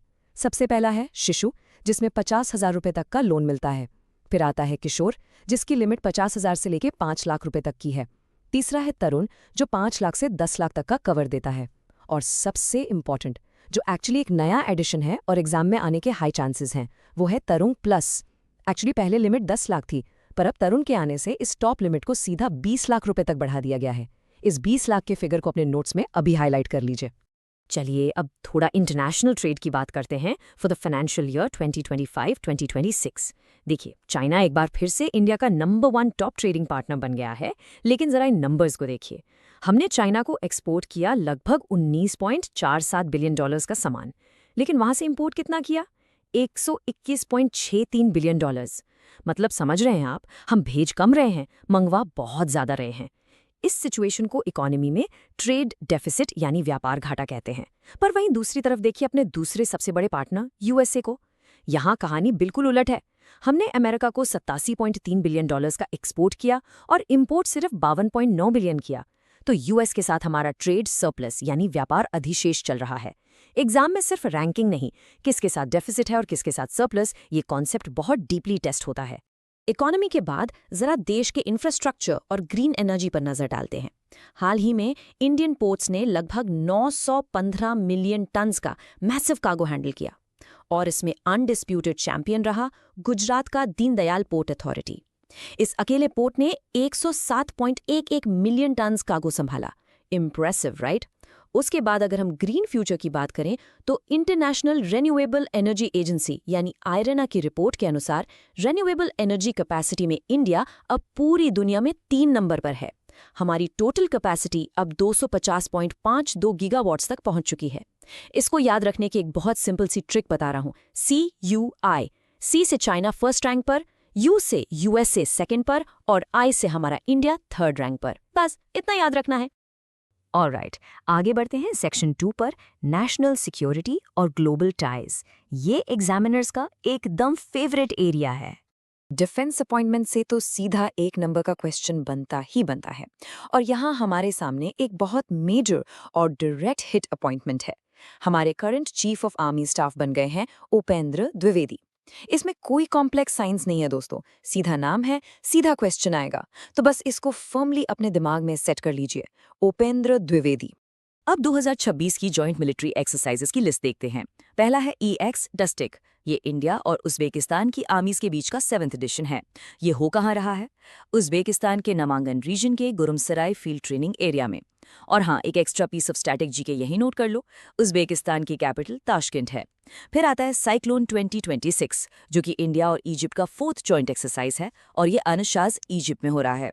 और तीसरा है EX प्रगति। और फ्रैंकली इसके बारे में मैं आपको आगे डिटेल में बताती हूँ, क्योंकि ये एक नॉर्मल एक्सरसाइज नहीं है। एक्स प्रगति 2026, भाई इसको तो आप डबल स्टार मार्क कर लो। ये एक एब्सोल्यूट गारंटीड एग्जाम क्वेश्चन है। अब आप पूछेंगे क्यों? क्योंकि ये इस एक्सरसाइज का 1st एडिशन है और एग्जाम का रूल है, जब भी कोई चीज़ पहली बार होती है वो सुपर इंपॉर्टेंट हो जाती है। इसका फुल फॉर्म भी याद रखना, partnership of regional आर्मीज for growth and transformation. ये इंडियन ओशन रीजन की एक मल्टीलैटरल एक्सरसाइज है जिसमें 1-2 नहीं पूरे 11 देश हिस्सा ले रहे हैं और इसको होस्ट कर रही है अपनी इंडियन आर्मी। कहाँ? उमरोई, मेघालय में। 1st एडिशन, 11 देश, मेघालय। इस पॉइंट को किसी भी कीमत पर एग्जाम से पहले भूलना मत। चलिए अब सेक्शन 3 की तरफ रुख करते हैं, ग्लोरी एंड फेयरवेल्स। खेल कूद में हमारे अचीवमेंट्स और हमारे नेशनल आइकॉन्स को याद करने का वक्त। हाल ही में किर्गिस्तान के बिश्केक में एशियन रेसलिंग चैंपियनशिप आयोजित हुई थी। इस टेबल में अगर आप देखें तो ईरान ने टॉप किया है, जिसके बाद जापान और चाइना है। पर हमारा फोकस कहाँ होना चाहिए? हमारा फोकस होना चाहिए इंडिया पर। भारत ने ग्लोबली 5th रैंक हासिल किया है, जो कि एक बहुत बड़ी बात है। हमने टोटल 17 मेडल्स जीते, 2 गोल्ड, 7 सिल्वर और 8 ब्रॉन्ज। पर इन सब में मैं चाहती हूँ कि आप एक नाम स्पेसिफिकली याद रखें, सुजीत कलकल। इन्होंने 65 किलोग्राम फ्रीस्टाइल कैटेगरी में एक सच में फिनोमिनल गोल्ड मेडल अपने नाम किया है। ये एक डायरेक्ट एग्जाम पॉइंटर है। और दोस्तों, जब बात फिनोमिनल अचीवमेंट्स की आती है तो जरा इस इंस्पायरिंग न्यूज़ को देखिए। ओडिशा की रहने वाली हमारे इंडियन पैरा आर्चर पायल नाग ने हिस्ट्री क्रिएट कर दी है। वो पहली क्वाड्रुपल एम्प्यूटी बन गई हैं जिन्होंने पैरा आर्चरी में इंटरनेशनल गोल्ड जीता है। उन्होंने ये हिस्टोरिक फीट बैंकॉक में हो रही वर्ल्ड आर्चरी पैरा सीरीज में हासिल किया। और पता है उन्होंने फाइनल्स में किसे हराया? एक और बेहद लेजेंडरी आर्चर शीतल देवी को। देखा जाए तो ये सिर्फ एक स्पोर्ट्स अपडेट नहीं है, ये ह्यूमन रेजिलियंस और विल पावर की एक ऐसी कहानी है जो हम सबको इंस्पायर करती है। अब हम एक बहुत ही हैवी दिल के साथ एक ऑबिचुरी की तरफ बढ़ते हैं। देश ने हाल ही में इंडिया की बिल्कुल legendary playback singer Asha Bhosle ji को अलविदा कहा। लता मंगेशकर जी की बहन के रूप में और अपनी खुद की एक ऐसी म्यूजिकल लेगेसी के साथ जिसका वाकई में कोई मुकाबला ही नहीं है, आशा जी की आवाज़ हमेशा हमारे दिलों में रहेगी। अगर हम एग्जाम्स के नज़रिए से बात करें तो एग्जामिनर्स ऐसी महान हस्तियों के बारे में डायरेक्ट फैक्ट्स और उनके सिविलियन अवार्ड्स पूछना बहुत पसंद करते हैं। इसलिए आपको उनके सम्मान के ये साल ज़रूर याद रखने हैं। साल 2000 में उन्हें पद्मश्री से नवाजा गया था, उसके बाद उन्हें प्रतिष्ठित दादा साहेब फाल्के अवार्ड मिला और फिर साल 2008 में उन्हें देश का दूसरा सबसे बड़ा सम्मान पद्म विभूषण दिया गया था। ये साल वाले क्वेश्चंस ना सीधा डायरेक्ट PYQs में मिलेंगे आपको। मूव करते हैं अपने नेक्स्ट सेक्शन पर, सेक्शन 4 द फ्यूचर। यहाँ हम साइंस, टेक्नोलॉजी और हेल्थ डेवलपमेंट्स के कोर एस्पेक्ट्स कवर करेंगे। टेक की दुनिया में इंडिया ने एक मैसिव लीप लिया है। इंडिया की सबसे पहली क्वांटम कंप्यूटिंग फैसिलिटी आखिरकार लॉन्च हो चुकी है। ये कोई छोटी छोटी बात नहीं है। और ये ग्राउंड ब्रेकिंग टेक्नोलॉजिकल मार्वल कहाँ सेटअप किया गया है? ये किया गया है अमरावती, आंध्र प्रदेश में। ये एक बहुत ही ambitious project Amaravati quantum valley, जिसे AQV कहा जा रहा है, उसका एक फाउंडेशनल हिस्सा है। आपको पता ही है कि जब भी कीवर्ड्स जैसे इंडियाज़ फर्स्ट और क्वांटम टेक्नोलॉजी एक साथ आ जाएं, तो वो क्वेश्चन ऑटोमेटिकली एग्जामिनर की हिटलिस्ट में चला जाता है। आइए आगे बढ़ते हैं एक बहुत ही वाइटल ग्लोबल हेल्थ टारगेट की तरफ। हर साल 25 अप्रैल को वर्ल्ड मलेरिया डे ऑब्जर्व किया जाता है। 2026 के लिए जो थीम चुनी गई है वो खुद में एक अर्जेंट कॉल टू एक्शन है, driven to end malaria, now we can, now we must. आइए जल्दी से साइंस वाला स्टैटिक पोर्शन रिवाइज कर लें। मलेरिया होता कैसे है? ये प्लाज्मोडियम पैरासाइट्स की वजह से होता है, जो इन्फेक्टेड फीमेल एनोफ्लीज मच्छर के काटने से इंसानों में फैलता है। पर इन सब में सबसे क्रूशल बात जो डायरेक्टली आपके पेपर में आएगी वो है इंडिया का नेशनल टारगेट। भारत ने ऑफिशियल टारगेट सेट किया है साल 2030 तक मलेरिया को पूरी तरह 100% एलिमिनेट करने का। ये साल बिल्कुल अपने दिमाग में प्रिंट कर लो, 2030। Final section, section 5 the exam crack. Okay aspirants, अब अपनी सीट बेल्ट्स बांध लो क्योंकि एनर्जी लेवल अब बिल्कुल टॉप गियर में जाएगा। हम rapid fire revision round start कर रहे हैं ताकि पिछले 20 मिनट का सारा कंटेंट आपकी लॉन्ग टर्म मेमोरी में एकदम सॉलिडिफाई हो जाए। चलिए फटाफट इस 1 लाइन रिकैप को फायर करते हैं। पूरा फोकस यहाँ। 1. PMMY की नई लिमिट क्या है? नई तरुण कैटेगरी 20 लाख रुपए तक जाती है। 2. ट्रेड का स्टेटस, हमारा सबसे बड़ा ट्रेड डेफिसिट चाइना के साथ है। इंपोर्ट्स 131 बिलियन क्रॉस कर गए। 3. रिन्यूएबल एनर्जी में हमारा रैंक, ट्रिक याद है CUI, इंडिया की ग्लोबली 3rd रैंक है 250 गीगावाट से ज्यादा कैपेसिटी के साथ। 4. सबसे इंपॉर्टेंट मिलिट्री ड्रिल, वो है EX प्रगति। क्यों? क्योंकि फर्स्ट एडिशन है, 11 देश है, उमरोई मेघालय में हो रहा है। और 5. हमारा हेल्थ गोल, साल 2030 तक मलेरिया का देश से पूरी तरह खत्मा। क्लियर? और अब इस मास्टर क्लास को रैप अप करते हुए मैं आपकी प्रिपरेशन को एक सॉलिड टेस्ट देना चाहती हूँ। मैं आपको एक डायरेक्ट क्वेश्चन के साथ छोड़ रही हूँ। 200 IPL विकेट्स लेने वाले सबसे पहले फास्ट बॉलर आखिर कौन बने हैं? आपके ऑप्शंस हैं A. Bhuvneshwar Kumar, B. Jasprit Bumrah, C. Mohammed Shami या फिर D. उमेश यादव। आइए देखते हैं कि इसकी प्रिपरेशन कितनी सॉलिड है। अपना सही जवाब फटाफट नीचे कमेंट्स में ड्रॉप कीजिए। आज के इस एक्सप्लेनर सेशन में जुड़ने के लिए आप सभी का बहुत बहुत शुक्रिया। ऐसे ही लगातार रिवाइज करते रहिए, अपना फोकस एकदम शार्प रखिए। हेलो एंड वेलकम दोस्तों, फटाफट अपनी नोटबुक्स और पेन्स निकाल लीजिए क्योंकि आज हम बिल्कुल जीरो से स्टार्ट कर रहे हैं अपना ultimate exam cracker master class. देखो, चाहे आप UPSC दे रहे हो, SSC, स्टेट PCS या फिर बैंकिंग एग्जाम्स, आपको अच्छे से पता है कि एक छोटा सा करंट अफेयर्स का अपडेट मिस करना लिटरली कितना भारी पड़ सकता है, राइट? आज का ये जो हाई हील्ड रिविजन सेशन है ना, इसमें स्क्रीन पर आने वाली हर एक लाइन आपके एग्जाम्स के लिए एक डायरेक्ट हिट यानी एक पोटेंशियल क्वेश्चन है। तो बिना किसी देरी के चलिए शुरू करते हैं। ओके, तो जल्दी से आज का सिलेबस देख लेते हैं। हम स्टार्ट करेंगे ग्लोबल एंड नेशनल अफेयर से, उसके बाद बढ़ेंगे इंपॉर्टेंट डेज और फेस्टिवल्स की तरफ, फिर थोड़ा हिस्टोरिकल GK और पॉलिटी कवर करेंगे और लास्ट में इकोनॉमी और RBI अपडेट्स देखेंगे। और हाँ, सेशन के आखिर तक जरूर बने रहना क्योंकि हम एक जबरदस्त रैपिड फायर रिवीजन भी करने वाले हैं जिससे सब कुछ दिमाग में छप जाएगा। ऑलराइट, तो बढ़ते हैं हमारे पहले सेक्शन की तरफ जो है ग्लोबल एंड नेशनल अफेयर्स। चलिए जल्दी से SCO समिट और बाकी नेशनल अपडेट्स को डिटेल में समझते हैं। अब यहां ध्यान दीजिए, ये बात हो रही है 2026 शंघाई कोऑपरेशन ऑर्गेनाइजेशन यानी SCO डिफेंस मिनिस्टर्स मीटिंग की। ये एक direct straight forward exam question बनता है कि भाई ये मीटिंग आखिर कहां आयोजित की गई थी? तो इसका बिल्कुल सही जवाब है बिश्केक। जी हां, बिश्केक, जो कि किर्गिस्तान की राजधानी है। और एक और इंपॉर्टेंट पॉइंट, इस ग्लोबल स्टेज पर इंडिया को किसने रिप्रेजेंट किया? हमारे डिफेंस मिनिस्टर श्री राजनाथ सिंह ने। तो इस एग्जैक्ट लोकेशन को अपने दिमाग में लॉक कर लीजिए, बिश्केक, किर्गिस्तान। चलिए अब थोड़ा एससीओ के बैकग्राउंड यानी इसके इतिहास को समझते हैं, क्योंकि पीवाईक्यूज में ये बहुत बार पूछा गया है। देखो 1996 में ना ये सिर्फ शंघाई 5 के नाम से जाना जाता था। फिर 2001 में जब उज़्बेकिस्तान इसमें जुड़ा तब जाके इसे अपना आज का नाम मिला एससीओ। पर हमारे एग्जाम पर्सपेक्टिव से सबसे ज़रूरी साल है 2017। क्यों? क्योंकि इस साल इंडिया और पाकिस्तान इसके फुल फ्लेज्ड मेंबर्स बने थे। लेकिन इस साल का जो गारंटीड करंट अफेयर्स क्वेश्चन आने वाला है वो ये है कि 2026 में ऑफिशियली एससीओ का 10th मेंबर कौन बना है। वो है बेलारूस। फटाफट अपने नोट्स में बेलारूस को हाईलाइट कर लीजिए, ये एब्सोल्युटली क्रूशल है। ओके, अब आते हैं कुछ क्विक नेशनल हाइलाइट्स पर। पहला सबसे बड़ा अपडेट है पीएम विकास स्कीम का। मिनिस्ट्री ऑफ माइनॉरिटी अफेयर्स ने अभी हाल ही में आईआईटी पटना के साथ एक एमओयू साइन किया है। अब आप सोचेंगे इसका गोल क्या है? इसका मेन गोल है बिहार के एग्जैक्टली 600 माइनॉरिटी यूथ्स को टेक ड्रिवन स्किल्स सिखाना ताकि उन्हें इजीली जॉब्स मिल सके। तो एग्जाम में ये लिंक याद रखना, PM Vikas equals IIT Patna. Next point पर आते हैं। ये तो आप मान के चलो कि एक गारंटीड वन लाइनर एमसीक्यू है। फेमिना मिस इंडिया वर्ल्ड 2026 का टाइटल आखिर किसने जीता?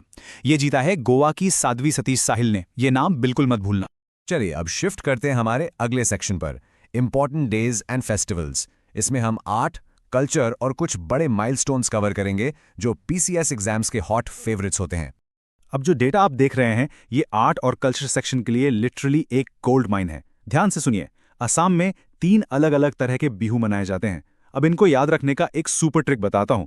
रोंगाली वर्ड का साउंड कैसा है? रोंग यानी रंग जैसा, राइट? तो ये स्प्रिंग और नए साल के कलर्स को दर्शाता है जो अप्रैल में आता है। दूसरा है कोंगाली या कटी बिहू, जो एक एनिमिस्टिक फेस्टिवल है और अक्टूबर में मनाया जाता है। और तीसरा है भोगाली यानी भोग, जिसका मतलब है खाना। तो ये जनवरी के हार्वेस्ट फेस्टिवल के साथ परफेक्टली अलाइन कर जाता है। कितना सिंपल है ना? इसके अलावा कुछ और फेस्टिवल्स जैसे अंबुबाची जो कामाख्या टेम्पल में होता है, बैशागु, मीदाम मीफी और मिसिंग ट्राइब का अली आई लिगांग भी जरूर याद रखिएगा। अब बढ़ते हैं अप्रैल की कुछ बहुत ही क्रूशल डेट्स की तरफ। 19 अप्रैल को होता है वर्ल्ड लिवर डे और इसका 2026 का थीम याद रखना तो बहुत ही आसान है, सॉलिड हैबिट्स स्ट्रॉन्ग लिवर, बस इतना ही। फिर आता है 5 अप्रैल यानी नेशनल मैरीटाइम डे। अब इसकी हिस्ट्री थोड़ी इंपॉर्टेंट है यार। क्यों? क्योंकि साल 1919 में ठीक इसी दिन इंडिया के सबसे पहले मर्चेंट वेसल जिसका नाम था एसएस लॉयल्टी, उसने मुंबई से लंदन का अपना पहला सफर शुरू किया था। और इस बार 2026 का थीम क्या रखा गया है? Maritime India empowering progress. इन्हें अपने माइंड में अच्छे से बिठा लीजिए। ऑलराइट, मूव करते हैं सेक्शन 3 पर। यह है हिस्टोरिकल जीके एंड पॉलिटी, जहां हम मॉडर्न हिस्ट्री के माइलस्टोन्स और इंपॉर्टेंट कमिटीज को थॉरोली देखेंगे। हमने अभी थोड़ी देर पहले 1919 की बात की थी, लेकिन अप्रैल 1919 सिर्फ मैरीटाइम डे के लिए नहीं बल्कि भारतीय इतिहास के एक सबसे काले दिन के लिए भी जाना जाता है। हम बात कर रहे हैं 13 अप्रैल 1919 जलियांवाला बाग मैसेकर की। 2026 में हम इस ट्रैजिक इंसिडेंट की 107th एनिवर्सरी ऑब्जर्व कर रहे हैं। इसका थोड़ा बैकग्राउंड कॉन्टेक्स्ट याद रखिए जो एग्जाम में डिटेल में पूछते हैं। ब्रिटिश गवर्नमेंट ने मार्च 1919 में रॉलेट एक्ट पास किया था, जिसमें बिना ट्रायल के प्रिवेंटिव डिटेंशन अलाउड था। इसी के चलते हमारे नेशनल लीडर्स डॉक्टर सत्यपाल और सैफुद्दीन किचलू को अरेस्ट कर लिया गया था। जब लोग इनके विरोध में शांति से इकट्ठे हुए तो जनरल डायर ने अचानक बिना किसी वार्निंग के उन पर फायरिंग का ऑर्डर दे दिया था। ये सारे फैक्ट्स क्रोनोलॉजी के क्वेश्चंस के लिए बहुत जरूरी हैं। इंडियन पॉलिटी पढ़ रहे हो और पंचायती राज स्किप कर दो, ऐसा तो हो ही नहीं सकता। इन 2 कमिटीज पर तो पक्का हर साल क्वेश्चन आता है। एक तरफ है बलवंत राय मेहता कमेटी, जिन्होंने 3 टियर पंचायती राज सिस्टम सजेस्ट किया था, यानी विलेज लेवल पर ग्राम पंचायत, ब्लॉक लेवल पर पंचायत समिति और डिस्ट्रिक्ट लेवल पर जिला परिषद। और दूसरी तरफ है अशोक मेहता कमेटी, जिन्होंने इसको थोड़ा सिंपल करके एक 2 टियर सिस्टम सजेस्ट किया, डिस्ट्रिक्ट लेवल पर जिला परिषद और इसके ठीक नीचे मंडल पंचायत। इन दोनों को बिल्कुल भी मिक्स मत करिएगा। और हाँ, एक और एक्स्ट्रा पॉइंट याद रखें, 24 अप्रैल को नेशनल पंचायती राज डे होता है और 2026 के लिए इसका थीम है सशक्त पंचायत सर्वांगीण विकास। देखो, इंडियन पॉलिटी की बात हो और हम डॉक्टर BR अंबेडकर को डिस्कस ना करें, ये तो पॉसिबल ही नहीं है। 14 अप्रैल 2026 को उनकी 136th एनिवर्सरी है। ये तो हम सब जानते हैं कि उन्हें father of the Indian constitution और ड्राफ्टिंग कमेटी का चेयरमैन कहा जाता है। लेकिन यहां ना एक massive mind blowing crossover fact है जो शायद बहुत बच्चों को ना पता हो। डॉक्टर अंबेडकर ने एक बहुत ही फेमस किताब लिखी थी जिसका नाम था the problem of the rupee, its origin and its solution. पता है आपको, एग्जैक्ट इसी किताब ने रिजर्व बैंक ऑफ इंडिया की क्रिएशन को इंस्पायर किया था। है ना कमाल की बात? और हाँ, उन्हें 1990 में भारत रत्न से भी सम्मानित किया गया था। चलिए अब आते हैं हमारे अगले और काफ़ी इंपॉर्टेंट सेगमेंट पर, जो है इकोनॉमी एंड आरबीआई अपडेट्स। यहाँ हम अप्रैल 2026 की मॉनेटरी पॉलिसी डिस्कस करेंगे, तो अपना फोकस बढ़ा लीजिए। अब रिजर्व बैंक ऑफ इंडिया की बात चली रही है, तो इसका कोर फंक्शन क्या होता है? बस इतना समझ लीजिए कि इनका मेन काम है मार्केट में इन्फ्लेशन यानी महंगाई को कंट्रोल करना और लिक्विडिटी को मैनेज करना। और ये काम वो कैसे करते हैं? वो इकोनॉमी में कुछ स्पेसिफिक इंटरेस्ट रेट्स को ऊपर नीचे ट्वीक करके ये पूरा बैलेंस मेंटेन करते हैं। तो आइए अब देखते हैं कि अप्रैल 2026 के पॉलिसी अपडेट में एग्जैक्ट नंबर्स क्या हैं। इस लिस्ट को तो लिटरली अपने दिमाग में छाप लीजिए आप लोग। अप्रैल 2026 के लिए रेपो रेट बिल्कुल अनचेंज रखा गया है 5.25% पर। अब प्लीज इसको एग्जाम के प्रेशर में आके बैंक रेट या एमएसएफ के साथ कंफ्यूज मत कर देना, जो कि 5.50% है। उसके बाद रिवर्स रेपो रेट सेट है 3.35% पर। और अगर रिजर्व रेशियोज की बात करें तो वो बिल्कुल स्टेडी हैं। कैश रिजर्व रेशो यानी सीआरआर है 3% और स्टैट्यूटरी लिक्विडिटी रेशो यानी एसएलआर है 18% पर। क्लियर है ना सबको? अब देखो यार, सिर्फ नंबर्स रट लेने से काम नहीं चलेगा, कॉन्सेप्ट्स भी तो क्रिस्टल क्लियर होने चाहिए। तो आखिर ये रीपो रेट होता क्या है? रीपो रेट वो इंटरेस्ट रेट है जिस पर आरबीआई कमर्शियल बैंक्स को शॉर्ट टर्म लोन्स देता है। अगर मार्केट में इन्फ्लेशन ज्यादा हो रही है तो आरबीआई इस रेट को बढ़ा देता है। दूसरी तरफ रिवर्स रीपो रेट इसका बिल्कुल उल्टा होता है। ये वो रेट है जब आरबीआई खुद कमर्शियल बैंक से शॉर्ट टर्म फंड्स बोरो करता है। और तीसरा है एमएसएफ यानी मार्जिनल स्टैंडिंग फैसिलिटी। ये एक इमरजेंसी विंडो होती है जहां आरबीआई बैंक्स को लोन देता है, पर ध्यान रखना ये यूजुअली रीपो रेट से थोड़ा सा हायर रेट पर होता है। समझे आप लोग? ओके, तो अब वक्त आ गया है हमारे सबसे मजेदार सेक्शन का, रैपिड फायर रिवीजन। अब देखते हैं आपने इस क्लास में कितने ध्यान से पढ़ाई की है। चलिए आपकी मेमोरी को थोड़ा टेस्ट करते हैं। तो ये रहा आपका पहला सवाल, जल्दी से जवाब सोचिए। 2026 एससीओ डिफेंस मिनिस्टर्स मीटिंग आखिर कहां हुई थी? और इसका सेकंड पार्ट, एससीओ का न्यूएस्ट यानी 10th मेंबर कौन सा देश बना है? सोचो सोचो। याद आया? बिल्कुल सही, मीटिंग हुई थी बिश्केक किर्गिस्तान में और सबसे नया मेंबर देश है बेलारूस। बहुत ही बढ़िया। अगला सवाल थोड़ा ट्रिकी हो सकता है। ये बताइए, किस कमिटी ने 2-tier पंचायती राज सिस्टम सजेस्ट किया था? और साथ ही 2026 में नेशनल पंचायती राज डे का थीम क्या रखा गया है? थोड़ा दिमाग पर जोर डालिए। एग्जैक्टली, अशोक मेहता कमेटी ने 2-tier सिस्टम दिया था, जबकि बलवंत राय जी ने 3-tier। और 2026 का थीम है सशक्त पंचायत सर्वांगीण विकास। और अब आज का आखिरी हेवी हिटर क्वेश्चन, अप्रैल 2026 का करंट रेपो रेट क्या चल रहा है? और दूसरा, डॉक्टर अंबेडकर की ऐसी कौन सी फेमस किताब थी जिसने आरबीआई की क्रिएशन को इंस्पायर कर दिया? फटाफट बताइए। हाँ, रेपो रेट है 5.25% और उस हिस्टोरिकल किताब का नाम है the problem of the rupee, its origin and its solution. क्या बात है, मान गए। तो दोस्तों, अगर आपने इन सभी सवालों के सही जवाब अपने दिमाग में सोच लिए थे तो मानकर चलिए आपकी तैयारी बिल्कुल सॉलिड ट्रैक पर है। जाते जाते एक बात याद दिला दूं, आज हमने वर्ल्ड लिवर डे का एक थीम पढ़ा था, याद है? Solid habits strong liver. बस इसी कॉन्सेप्ट को अपनी पढ़ाई पर लगाइए। Solid habits strong mind. इन हाई यील्ड पॉइंट्स को बार बार रिवाइज करते रहिए और अपने आने वाले एग्जाम को फोड़ दीजिए। मिलते हैं आपसे अगले सुपर फास्ट एक्सप्लेनर सेशन में। तब तक के लिए ऑल द वेरी बेस्ट। नमस्कार दोस्तों, स्वागत है आज के इस धमाकेदार सेशन में।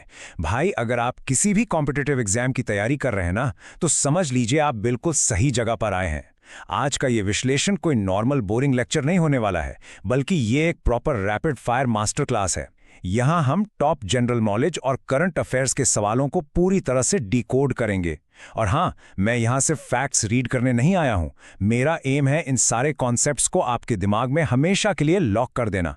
तो बस अपनी सीट बेल्ट्स बांध लीजिए, अपना पूरा ध्यान यहाँ फोकस रखिए और चलिए बिना किसी देरी के शुरू करते हैं हमारा आज का ये अल्टीमेट नॉलेज बूस्टर। तो चलिए सीधा चलते हैं हमारे पहले सेक्शन की तरफ, जहां हम देखने वाले हैं देश के सबसे इंपॉर्टेंट डिफेंस और टेक अपडेट्स।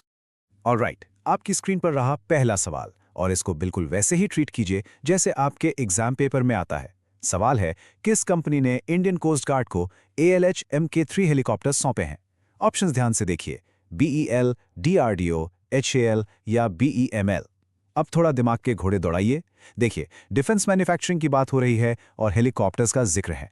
आपके हिसाब से इस फील्ड में सबसे आगे कौन है? और इसका बिल्कुल सही जवाब है हिंदुस्तान एरोनॉटिक्स लिमिटेड, यानी अपना HAL।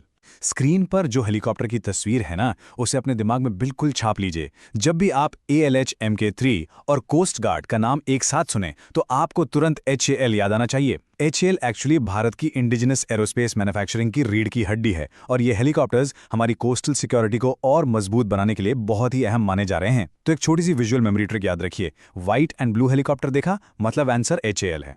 चलिए अब थोड़ी बात करते हैं इनोवेशन की।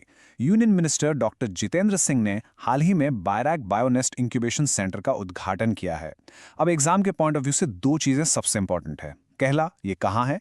कर्नाटका के मैसूरू शहर में। और दूसरा, एग्जैक्ट लोकेशन क्या है? CFTRI यानी central food technological research institute का कैंपस। इसका मेन एम बायोटेक्नोलॉजी और फूड टेक स्टार्टअप्स को दिल खोलकर सपोर्ट करना है। एग्जाम में सीधा सवाल लोकेशन पर घुमाएगा, तो बायोनेस्ट को तुरंत मैसूरू के CFTRI से जोड़ लीजिए। फूड टेक्नोलॉजी और बायोटेक का ये जबरदस्त संगम आने वाले टाइम में सच में क्रांति लाने वाला है। अब एक बहुत ही इंपॉर्टेंट टर्म को ध्यान से समझिए, पारवा। ये पारवा आखिर है क्या? दोस्तों, ये एक वेरिफिकेशन सिस्टम है जिसे सेबी ने लॉन्च किया है। क्यों किया है? ताकि मार्केट में जो भी फाइनेंशियल सर्विस प्रोवाइडर्स हैं उनका परफॉर्मेंस डेटा प्रॉपर्ली वेरीफाई किया जा सके। आसान भाषा में कहूं तो कोई भी कंपनी फेक डेटा दिखाकर आम इन्वेस्टर्स को बेवकूफ ना बना सके, इसीलिए ये लाया गया है। इसकी एक बहुत मस्त ट्रिक है याद रखने की। पारवा स्टार्ट्स विद P और ये क्या प्रोवाइड करता है? वेरीफाइड परफॉर्मेंस डेटा, जिसमें भी P आता है। और भाई, फाइनेंशियल डेटा को कौन रेगुलेट करता है इंडिया में? Of course SEBI. बस ये लॉजिक दिमाग में बिठा लीजिए। चलिए अब एक नंबर देखते हैं, 92.1 बिलियन। सोच कर देखिए, क्या आप गेस कर सकते हैं कि ये इतना बड़ा नंबर आखिर दर्शाता क्या है? ये कोई छोटी मोटी रकम नहीं है, ये हमारे देश की तेजी से बढ़ती हुई ताकत और हमारी डिफेंस प्राथमिकताओं का एक बहुत बहुत बड़ा इंडिकेटर है। आइए इस मैसिव नंबर का राज खोलते हैं अगले स्लाइड पर। तो ये डेटा एक्चुअली निकल कर आया है सिप्री की 2026 की रिपोर्ट से, जो बेसिकली 2025 के स्पेंडिंग ट्रेंड्स को दर्शाती है। और प्राउड वाली बात यह है कि दुनिया के टॉप 5 मिलिट्री स्पेंडर्स की लिस्ट में भारत यानी अपना इंडिया 5वें स्थान पर है। हमारा टोटल डिफेंस खर्च $92.1 बिलियन तक पहुंच गया है। अपने दिमाग का कैमरा ऑन कीजिए और इस पूरी लिस्ट का एक मेंटल स्क्रीनशॉट ले लीजिए। नंबर 1 पर US, फिर चाइना, फिर रशिया, नंबर 4 पर जर्मनी और उसके ठीक बाद रैंक 5 पर हमारा इंडिया। ये रैंकिंग किसी न किसी कॉम्पिटिटिव एग्जाम के करंट अफेयर्स सेक्शन में जरूर टपकेगी। So don't forget, India is 5th।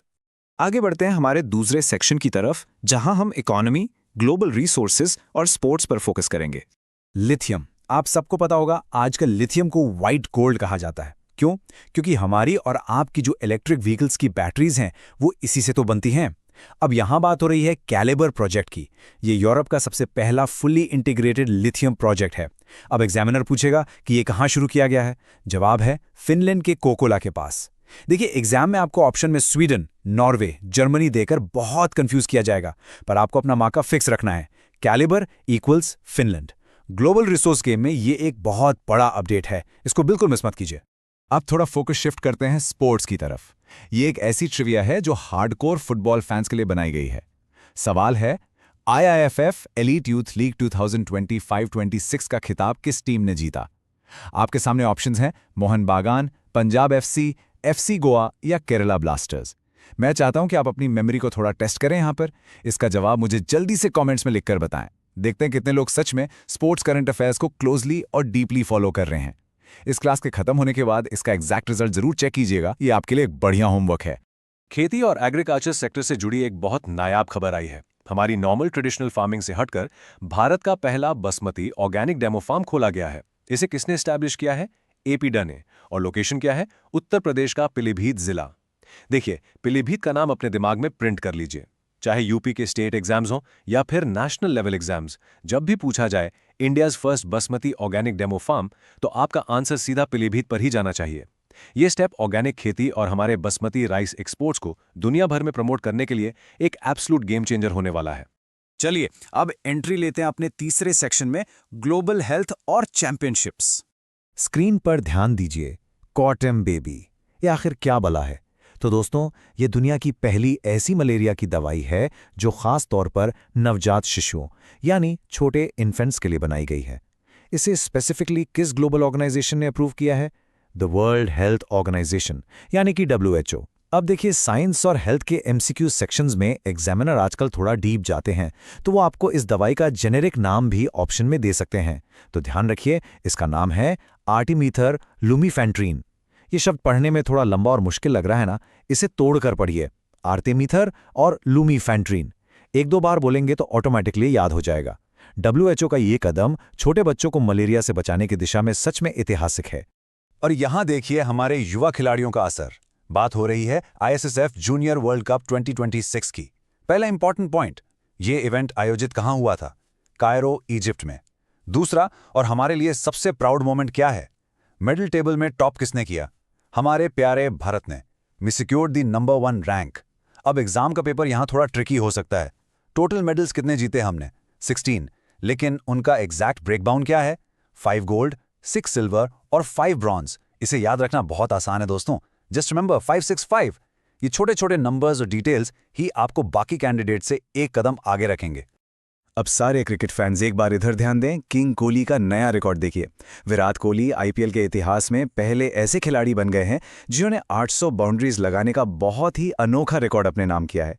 Options में MS धोनी, रोहित शर्मा या डेविड वार्नर का नाम देकर आपको थोड़ा कंफ्यूज करने की कोशिश की जाएगी, पर याद रखिएगा 800 चौकों का ये मॉन्यूमेंटल माइलस्टोन फिलहाल सिर्फ एक ही नाम के साथ जुड़ा हुआ है, विराट कोहली। IPL माइलस्टोन से हमेशा सवाल बनते हैं, तो इन आंकड़ों को अपने दिमाग में परमानेंटली लॉक कर लीजिए। अब आते हैं नेशनल अपॉइंटमेंट्स पर, जो किसी भी एग्जाम का एक स्टेपल डाइट होती है। स्क्रीन पर नाम देखिए, जनरल उपेंद्र द्विवेदी। ये नाम अभी के लिए बहुत ज़्यादा महत्वपूर्ण है। क्यों? क्योंकि ये न सिर्फ हमारे नए chief of army staff appoint हुए हैं, बल्कि इन्हें एक बहुत बड़ी अंतर्राष्ट्रीय मान्यता भी मिली है। इन्हें recently US army war college international hall of fame में शामिल किया गया है। तो बेसिकली एक ही लाइन में आपके 2 क्लियर कट MCQ आंसर्स यहां तैयार हो गए। नेशनल ड्यूटी और इंटरनेशनल ऑनर, दोनों कॉन्टेक्स्ट के लिए जनरल उपेंद्र द्विवेदी का नाम अच्छे से याद रखिएगा। इकोनॉमी और बैंकिंग सेक्टर से एक बहुत ही major update. The reserve bank of India यानी हमारे RBI ने साल 2026 में किस बैंक का लाइसेंस पूरी तरह से कैंसिल कर दिया? इसका क्लियर जवाब है पेटीएम पेमेंट्स बैंक। वहां आपको ऑप्शंस में Airtel payments bank, India post या फिनो देकर थोड़ा डराया जा सकता है, पर आपको किसी कंफ्यूजन में नहीं पड़ना है। RBI के जो भी रेगुलेटरी एक्शंस होते हैं ना, वो एग्जाम के पॉइंट ऑफ व्यू से हमेशा हाई प्रोबेबिलिटी एरिया होते हैं। तो स्ट्रिक्टली दिमाग में फिट कर लीजिए, licence cancelled by RBI equals Paytm payments bank. और अब ग्लोबल पॉलिसीज से जुड़ा एक बहुत ही इंटरेस्टिंग सवाल। किस देश ने अभी एक ऐसी स्ट्रिक्ट पॉलिसी बनाई है कि जो भी इंसान 1 जनवरी 2009 को या उसके ठीक बाद पैदा हुआ है, उस पे कुछ नए कानून के तहत विशेष प्रतिबंध लगाए जाएंगे? आपके ऑप्शंस हैं UK, ऑस्ट्रेलिया, कनाडा या फिर न्यूजीलैंड। मैं बता दूं, ये करंट अफेयर्स का बहुत ही बड़ा और डिबेटेड मुद्दा रहा है। मैं चाहता हूं कि आप लोग इस ग्लोबल पॉलिसी को अपने लेवल पर थोड़ा रिसर्च करें और वीडियो रोककर कमेंट्स में इसका आंसर बताएं। एक एक्टिव लर्नर वही होता है जो चीजों को खुद डिस्कवर करे। ऑलराइट दोस्तों, अब टाइम आ गया है सेक्शन 4 का, द रैपिड फायर रिवीजन। जो कुछ भी हमने आज डिस्कस किया है, अब हम उसका एक सुपरफास्ट मेमोरी लॉकिंग रिकैप करेंगे। आंखें स्क्रीन पर। रेडी? Let's start. ये रही हमारी मशीन गन रिवीजन। जल्दी से ध्यान दीजिए। नंबर 1, कोस्ट गार्ड को ALH MK3 हेलीकॉप्टर्स किसने हैंडओवर किए? HAL ने। नंबर 2, फाइनेंशियल परफॉर्मेंस डेटा को वेरीफाई करने के लिए पारवा सिस्टम किसने लॉन्च किया? SEBI ने। नंबर 3, सिप्री रिपोर्ट 2026 के मुताबिक ग्लोबल मिलिट्री स्पेंडिंग में अपनी इंडिया की रैंक क्या है? 5th रैंक और टोटल अमाउंट है $92.1 बिलियन। नंबर 4, यूरोप का बिल्कुल पहला कैलिबर लिथियम प्रोजेक्ट कहां आयोजित किया जा रहा है? The answer is Finland. And here is the final blaze. Number 1, APEDA ने भारत का सबसे पहला ऑर्गेनिक बासमती फार्म कहां पर खोला है? पीलीभीत, उत्तर प्रदेश में। नंबर 2, WHO के द्वारा स्पेशली इन्फेंट्स के लिए अप्रूव की गई मलेरिया ड्रग का नाम क्या है? Quantum baby. Number 3, Cairo Egypt में हुए ISSF जूनियर वर्ल्ड कप में टेबल पर किसने टॉप किया? हमारे इंडिया ने, और वो भी टोटल 16 मेडल्स के साथ, यानी 5 गोल्ड, 6 सिल्वर, 5 ब्रॉन्ज। और आखिरी नंबर 4, RBI ने किस पेमेंट बैंक का लाइसेंस कैंसिल किया? Paytm payments bank. बस इन कीवर्ड्स को दिमाग में मैप कर लीजिए। पीलीभीत और बासमती, WHO और क्वाटम, इंडिया और ISSF, RBI और पेटीएम, and you are completely done. Phew. तो दोस्तों, ये था हमारा आज का धमाकेदार GK रिवीजन और एक्सप्लेनर। अब जाने से पहले एक आखिरी सवाल मैं आपसे पूछना चाहता हूं। आज हमने जितने भी डेटा पॉइंट्स, रैंकिंग्स और फैक्ट्स देखे, उनमें से किस फैक्ट ने आपको सबसे ज्यादा चौंकाया या प्रभावित किया? मुझे अपने थॉट्स कमेंट्स में ज़रूर बताएं कि आपको कौन सा फैक्ट सबसे ज़्यादा इंटरेस्टिंग लगा और क्यों। अपनी तैयारी पूरी मेहनत और लगन से करते रहिए। इन सारे कॉन्सेप्ट्स को दिमाग में बार बार विजुअलाइज कीजिए और एग्जाम वाले दिन बिल्कुल फोड़ कर आइए। मिलते हैं आपसे बहुत जल्द अगले शानदार हेलो एस्पिरेंट्स, कैसे हैं आप सब? स्वागत है आपका इस बिल्कुल premium zero skip master class में। देखिए, आज हम लोग ना 2026 के सबसे लेटेस्ट और literally high heel current affairs को डिकोड करने वाले हैं।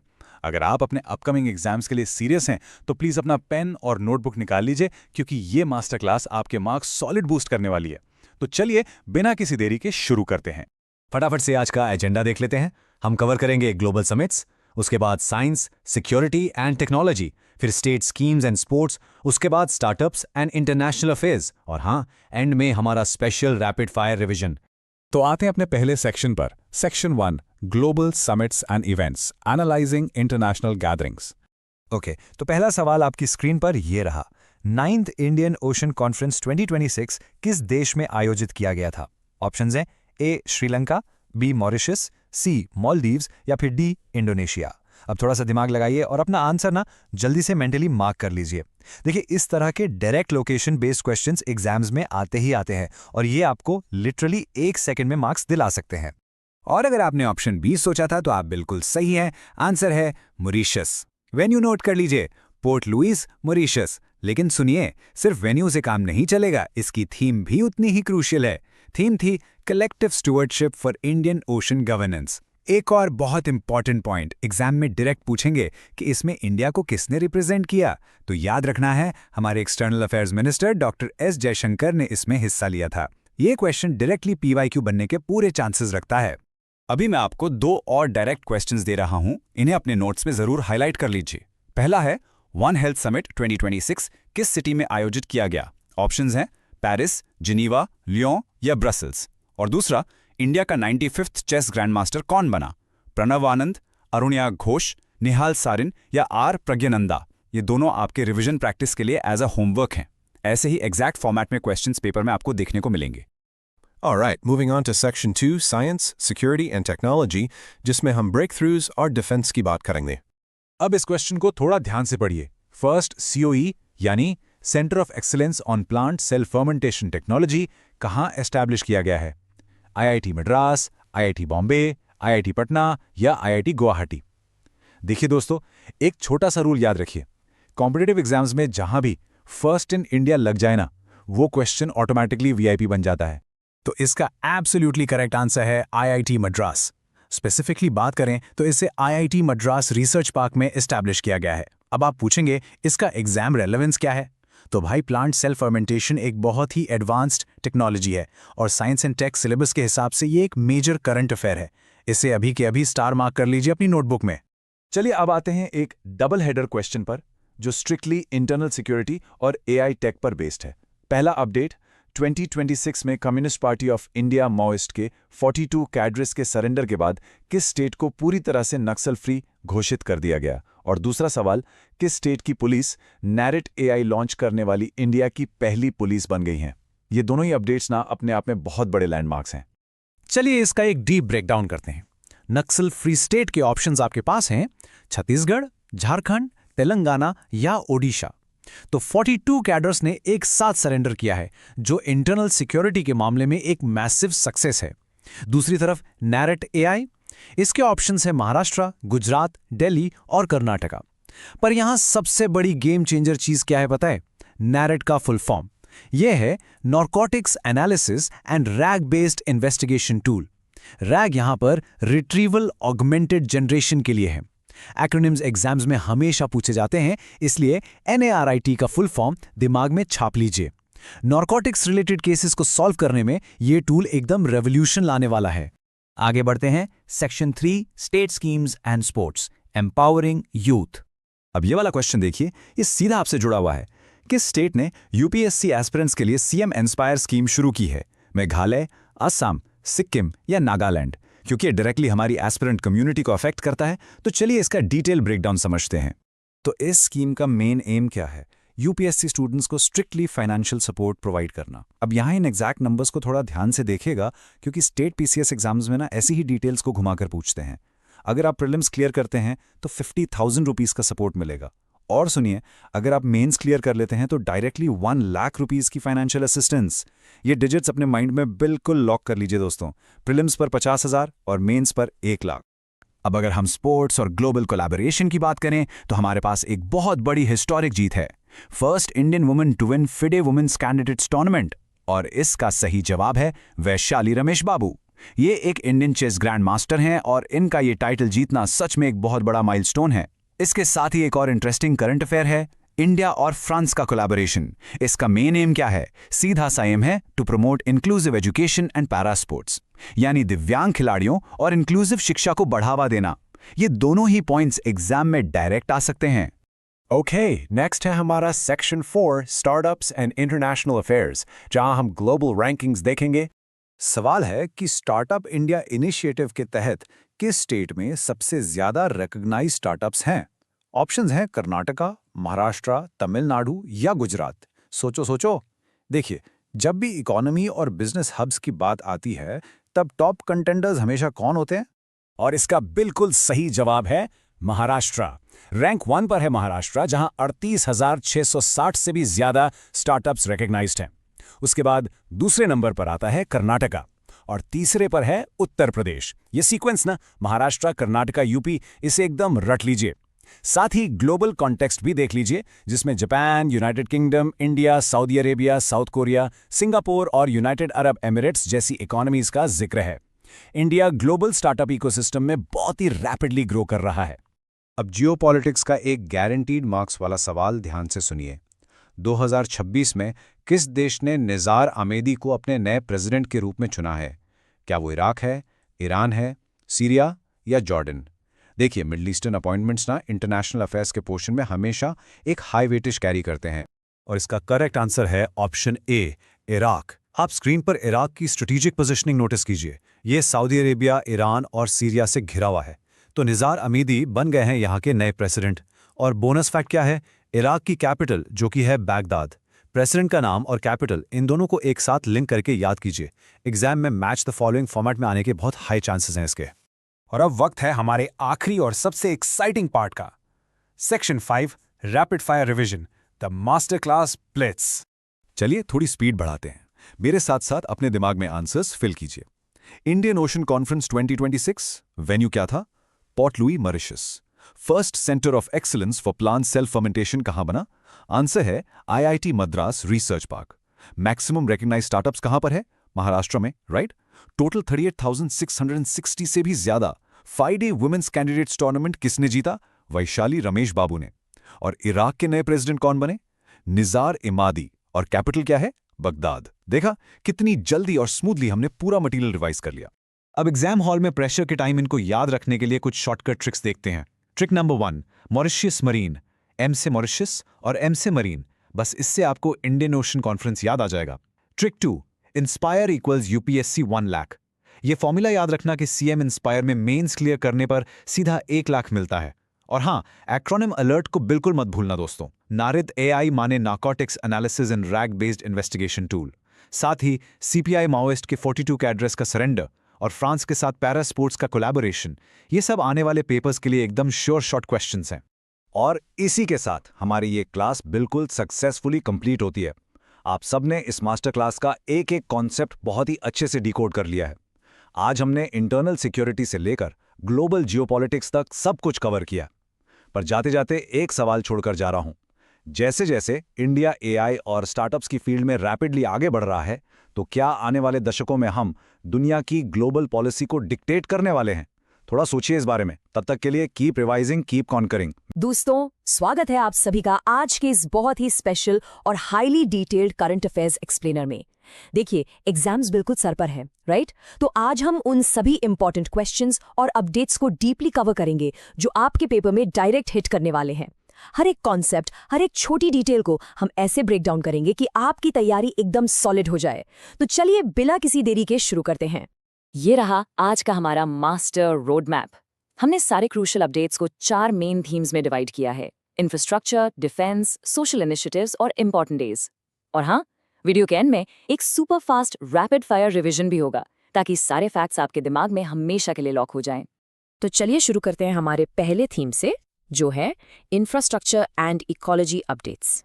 अब सबसे पहले आपकी मेमोरी को थोड़ा टेस्ट करते हैं। एक बहुत ही बड़ा डेवलपमेंट हुआ है। वंतारा यूनिवर्सिटी, जो वाइल्ड लाइफ कंजर्वेशन के लिए पूरी दुनिया की सबसे पहली इंटीग्रेटेड ग्लोबल यूनिवर्सिटी है, कहाँ पर बन रही है? चलिए गेस कीजिए। राजस्थान, एमपी, महाराष्ट्र या फिर गुजरात? सोचिए थोड़ा। अगर आपके दिमाग में जामनगर क्लिक किया तो आप बिल्कुल सही ट्रैक पर हैं। वंतारा वाइल्ड लाइफ यूनिवर्सिटी हाल ही में अनंत अंबानी जी द्वारा शुरू की गई है। एग्जाम पर्सपेक्टिव से आपको सिर्फ एक कीवर्ड अपने दिमाग में प्रिंट कर लेना है कि ये जामनगर गुजरात में है। ये डायरेक्ट एमसीक्यू में आने वाला है। चलिए अब एक ज्योग्राफी और मेगा इंफ्रास्ट्रक्चर का जबरदस्त कॉम्बो क्वेश्चन देखते हैं। द कलाई E2 हाइड्रो पावर प्रोजेक्ट किस नदी पर प्लान किया गया है? ये एग्जाम पॉइंट ऑफ व्यू से एक क्लासिक हाई यील्ड क्वेश्चन है दोस्तों, और इसका सही जवाब है लोहित नदी। जैसा कि आप यहाँ इन खूबसूरत विजुअल्स में देख सकते हैं, लोहित असल में ब्रह्मपुत्र नदी की एक बहुत इंपॉर्टेंट ट्रिब्यूटरी है। लेकिन यहाँ पर कैच क्या है? सबसे ज़रूरी स्टैटिक नॉलेज पॉइंट ये है कि ये पूरा रीजन एक क्रिटिकली एंडेंजर्ड बर्ड जिसका नाम है व्हाइट बेलीड हेरन, उसका नेचुरल हैबिटेट है। और एग्जाम सेटर्स को ऐसे एनवायरनमेंट और इंफ्रास्ट्रक्चर के इंटरलिंक्ड क्वेश्चंस पूछना बहुत पसंद है। अब इस पर्टिकुलर स्लाइड पर थोड़ा ज़्यादा ध्यान दीजिए, क्योंकि इसकी हर एक डिटेल आपके लिए बहुत इंपॉर्टेंट है। हर बुलेट पॉइंट एक पोटेंशियल क्वेश्चन बन सकता है। प्रोजेक्ट की एग्जैक्ट लोकेशन है अरुणाचल प्रदेश का अंजाव डिस्ट्रिक्ट। कैबिनेट ने इसके लिए कोई छोटी मोटी रकम नहीं, बल्कि पूरे 14,105 करोड़ रुपए का मैसिव बजट अप्रूव किया है, और इसकी कैपेसिटी होगी 1200 मेगावाट। तो इसका शॉर्टकट क्या बनेगा? कलाई 2, मतलब सीधा लोहित रिवर, अरुणाचल प्रदेश, 1200 मेगावाट और हमारी व्हाइट बेलीड हेरन। बस इतना याद रखना है। आगे बढ़ते हैं हमारे दूसरे सेगमेंट की तरफ, जो है डिफेंस एंड नेशनल हीरोज। ये एक ऐसा टॉपिक है जो डायरेक्टली हमारे देश के गर्व से जुड़ा है। आपको पता ही होगा, एग्जाम्स में डिफेंस पर्सनल के निकनेम्स या टाइटल्स अक्सर पूछ लिए जाते हैं। तो क्या आप मुझे बता सकते हैं कि लायन ऑफ लद्दाख के नाम से किसे जाना जाता था? सही जवाब है कर्नल सोनम वांगचुक। बहुत ही दुख की बात है कि हाल ही में उनका निधन हुआ है, पर उनकी जो इनक्रेडिबल लेगेसी है ना, उसे याद रखना हमारी सबसे बड़ी जिम्मेदारी है। वो 1999 कारगिल वॉर के एक सच्ची हीरो थे। उनकी इस बेहद बहादुरी के लिए उन्हें देश के second highest military decoration Mahavir चक्र से सम्मानित किया गया था। इस पॉइंट को स्ट्रिक्टली अपने नोट्स में ऐड कर लीजिए। नेक्स्ट आते हैं एक बहुत ही मेजर मिलिट्री रेस्क्यू ऑपरेशन पर। अगर आप इसके नाम को ब्रेक डाउन करेंगे ना, तो आपके लिए इसे याद रखना बिल्कुल आसान हो जाएगा। ऑपरेशन हिमसेतु। सोचिए, ये किस स्टेट में भटके हुए टूरिस्ट को बचाने के लिए कंडक्ट किया गया था? देखिए, नाम हिमसेतु खुद एक बहुत बड़ा हिंट दे रहा है। हिम यानी हिमालय और सेतु यानी ब्रिज। ये ऑपरेशन इंडियन आर्मी ने एक बेहद हाई एल्टीट्यूड और फ्रीजिंग रीजन, स्पेसिफिकली सिक्किम में लॉन्च किया था। वहां उन्होंने 1400 से भी ज्यादा टूरिस्ट को सेफली रेस्क्यू किया। आप खुद इमेजिन कीजिए कि हमारी फोर्सेस कितनी एक्सट्रीम सब जीरो कंडीशंस में day in and day out हमारे लिए काम करती हैं। अब चलते हैं हमारे तीसरे इम्पोर्टेंट सेक्शन पर, सोशल इनिशिएटिव्स एंड माइलस्टोन्स। यहाँ राजनीति और टेक्नोलॉजी के ये दो मेजर अपडेट्स आपके पेपर में डायरेक्ट एमसीक्यू बनकर आ सकते हैं। पहला बहुत बड़ा माइलस्टोन ये है कि इंडिया को अपना सबसे पहला openly LGBTQ+ member of parliament मिल गया है। ये वेस्ट बंगाल से हैं और राज्यसभा में TMC को रिप्रेजेंट कर रहे हैं। दूसरा बड़ा अपडेट टेक वर्ल्ड से है, जहां इलॉन मस्क की स्पेसएक्स का जो सैटेलाइट इंटरनेट प्रोवाइडर है स्टारलिंक, वो अब तेजी से अपनी ग्लोबल कनेक्टिविटी एक्सपैंड कर रहा है। अब इस फ्लैगशिप स्कीम पर नजर डालते हैं। इसके लिए मैं आपको एक डायरेक्ट मेमोरी ट्रिक देता हूं। जैसे ही आप लखपति बिटिया योजना सुने, आपके दिमाग में तुरंत एक एग्जैक्ट फिगर आना चाहिए, 1.2 लाख। ये फाइनेंशियल अमाउंट सरकार द्वारा बच्चों की एजुकेशन को सपोर्ट करने के लिए उनके जन्म से लेकर उनके ग्रेजुएशन तक दिया जा रहा है। इस एग्जैक्ट नंबर को हाईलाइट जरूर कर लीजिए। चलिए अब आते हैं एक बहुत ही हाई स्कोरिंग सेक्शन पर, इंपॉर्टेंट डेज ऑफ अप्रैल। इस मास्टर टेबल का तुरंत स्क्रीनशॉट ले लीजिए दोस्तों। चलिए फटाक से रिवाइज करते हैं। अप्रैल 1 को होता है उत्कल दिवस, क्योंकि 1936 में इसी दिन ओडिशा एक अलग प्रोविंस बना था। फिर आता है April 4, international mining awareness day, जिसका इस साल का थीम बहुत इंपॉर्टेंट है, invest in peace, invest in mine action. उसके बाद April 10, world homeopathy day with the theme homeopathy for sustainable health. फिर अप्रैल 11 को हम ऑब्जर्व करते हैं पार्किंसंस डिजीज डे, जो डायरेक्टली हमारे नर्वस सिस्टम से जुड़ा हुआ है। और finally mark this double star, April 21 को मनाया जाता है सिविल सर्विसेज डे, क्यों? क्योंकि 1947 में आज ही के दिन हमारे आयरन मैन सरदार वल्लभ भाई पटेल जी ने नए एडमिनिस्ट्रेटिव ऑफिसर्स को एड्रेस किया था। इस छोटी सी हिस्टोरिकल ट्रिक के साथ आप इसे कभी नहीं भूलेंगे। ओके, अब टाइम आ गया है हमारे आखिरी और सबसे एनर्जेटिक सेक्शन का, rapid fire exam revision. Exam hall में आपका दिमाग बिल्कुल बुलेट ट्रेन की तरह चलना चाहिए। तो चलिए इन सारे कीवर्ड्स को परमानेंटली अपने दिमाग में लॉक कर लेते हैं। वांत्रा यूनिवर्सिटी, तुरंत याद आना चाहिए Jamnagar, Gujarat. Kalai hydro power project, Lohit river, Arunachal Pradesh. Lion of Ladakh कौन है?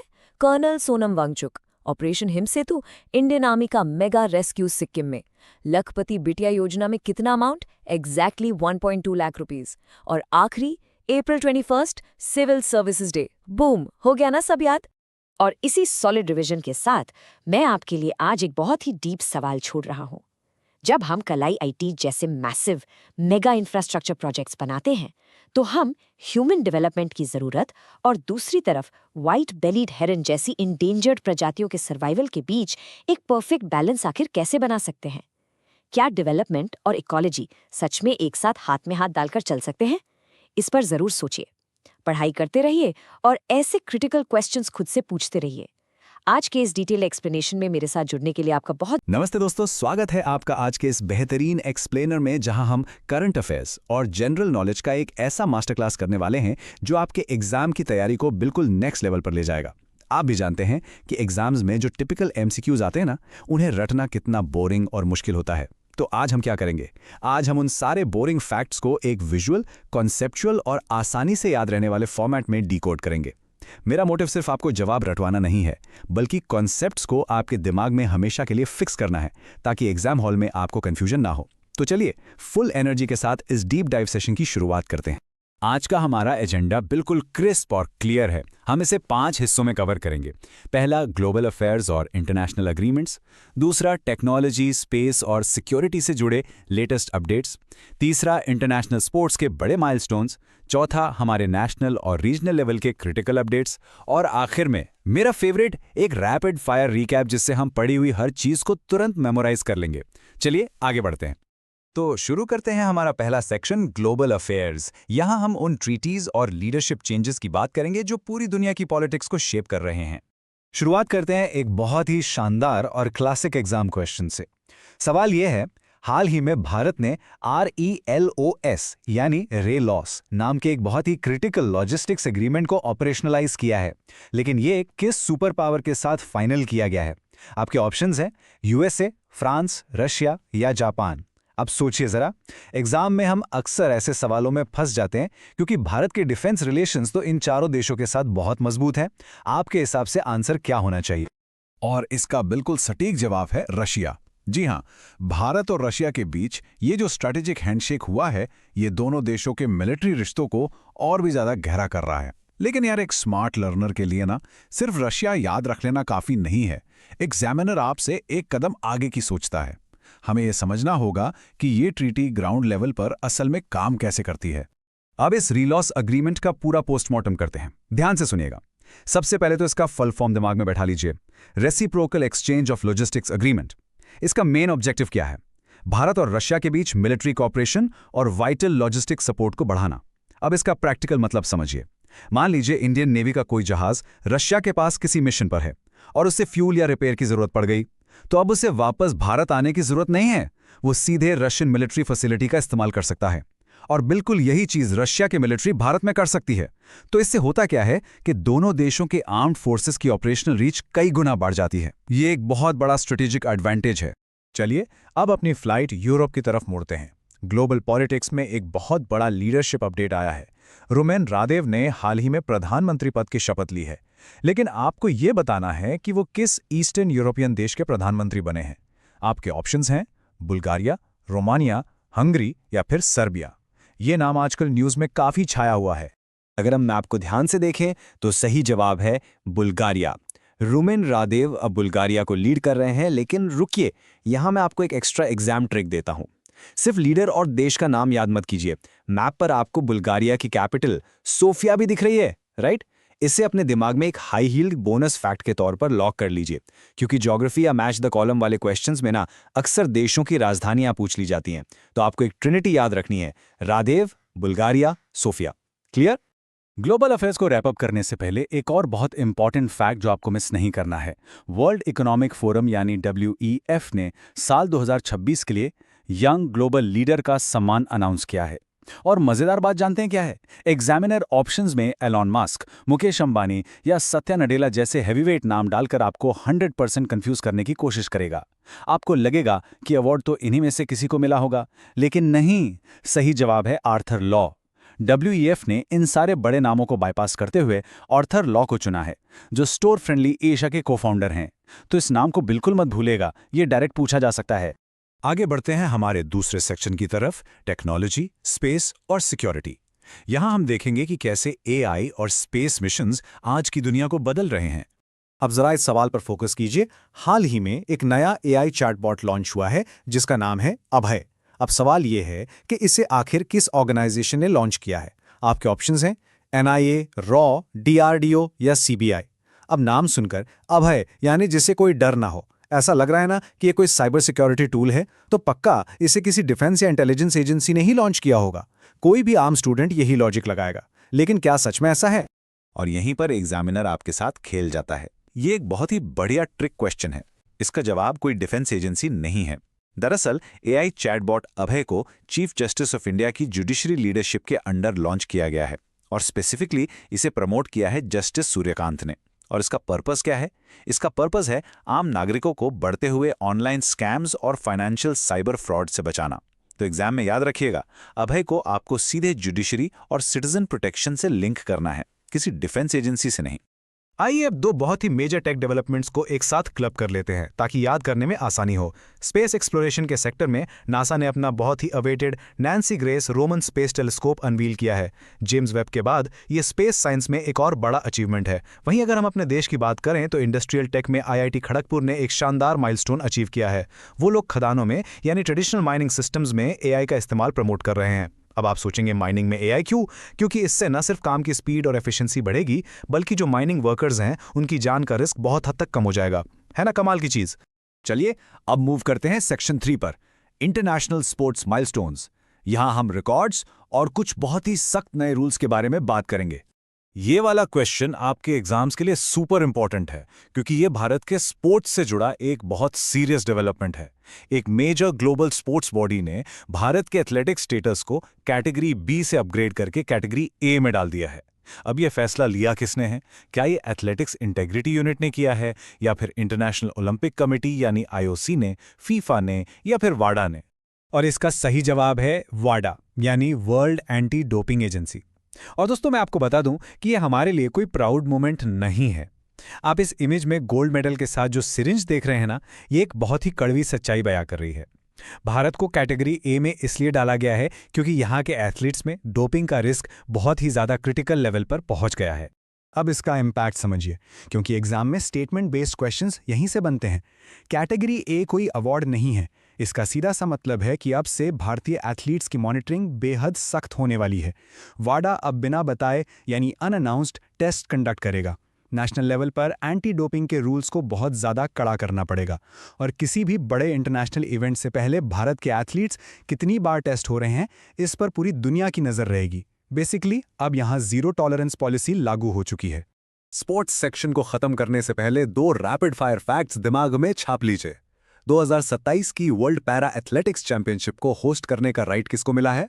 उज़्बेकिस्तान के शहर ताशकंद को। और दूसरा बड़ा अपडेट टेनिस की दुनिया से है। पूरी दुनिया तब शॉक में आ गई जब करंट सुपरस्टार और चैंपियन खिलाड़ी कार्लोस अल्काराज को हाल ही में एक मेजर टूर्नामेंट में करारी हार का सामना करना पड़ा। ये दोनों फैक्ट्स वन लाइनर्स के लिए परफेक्ट हैं।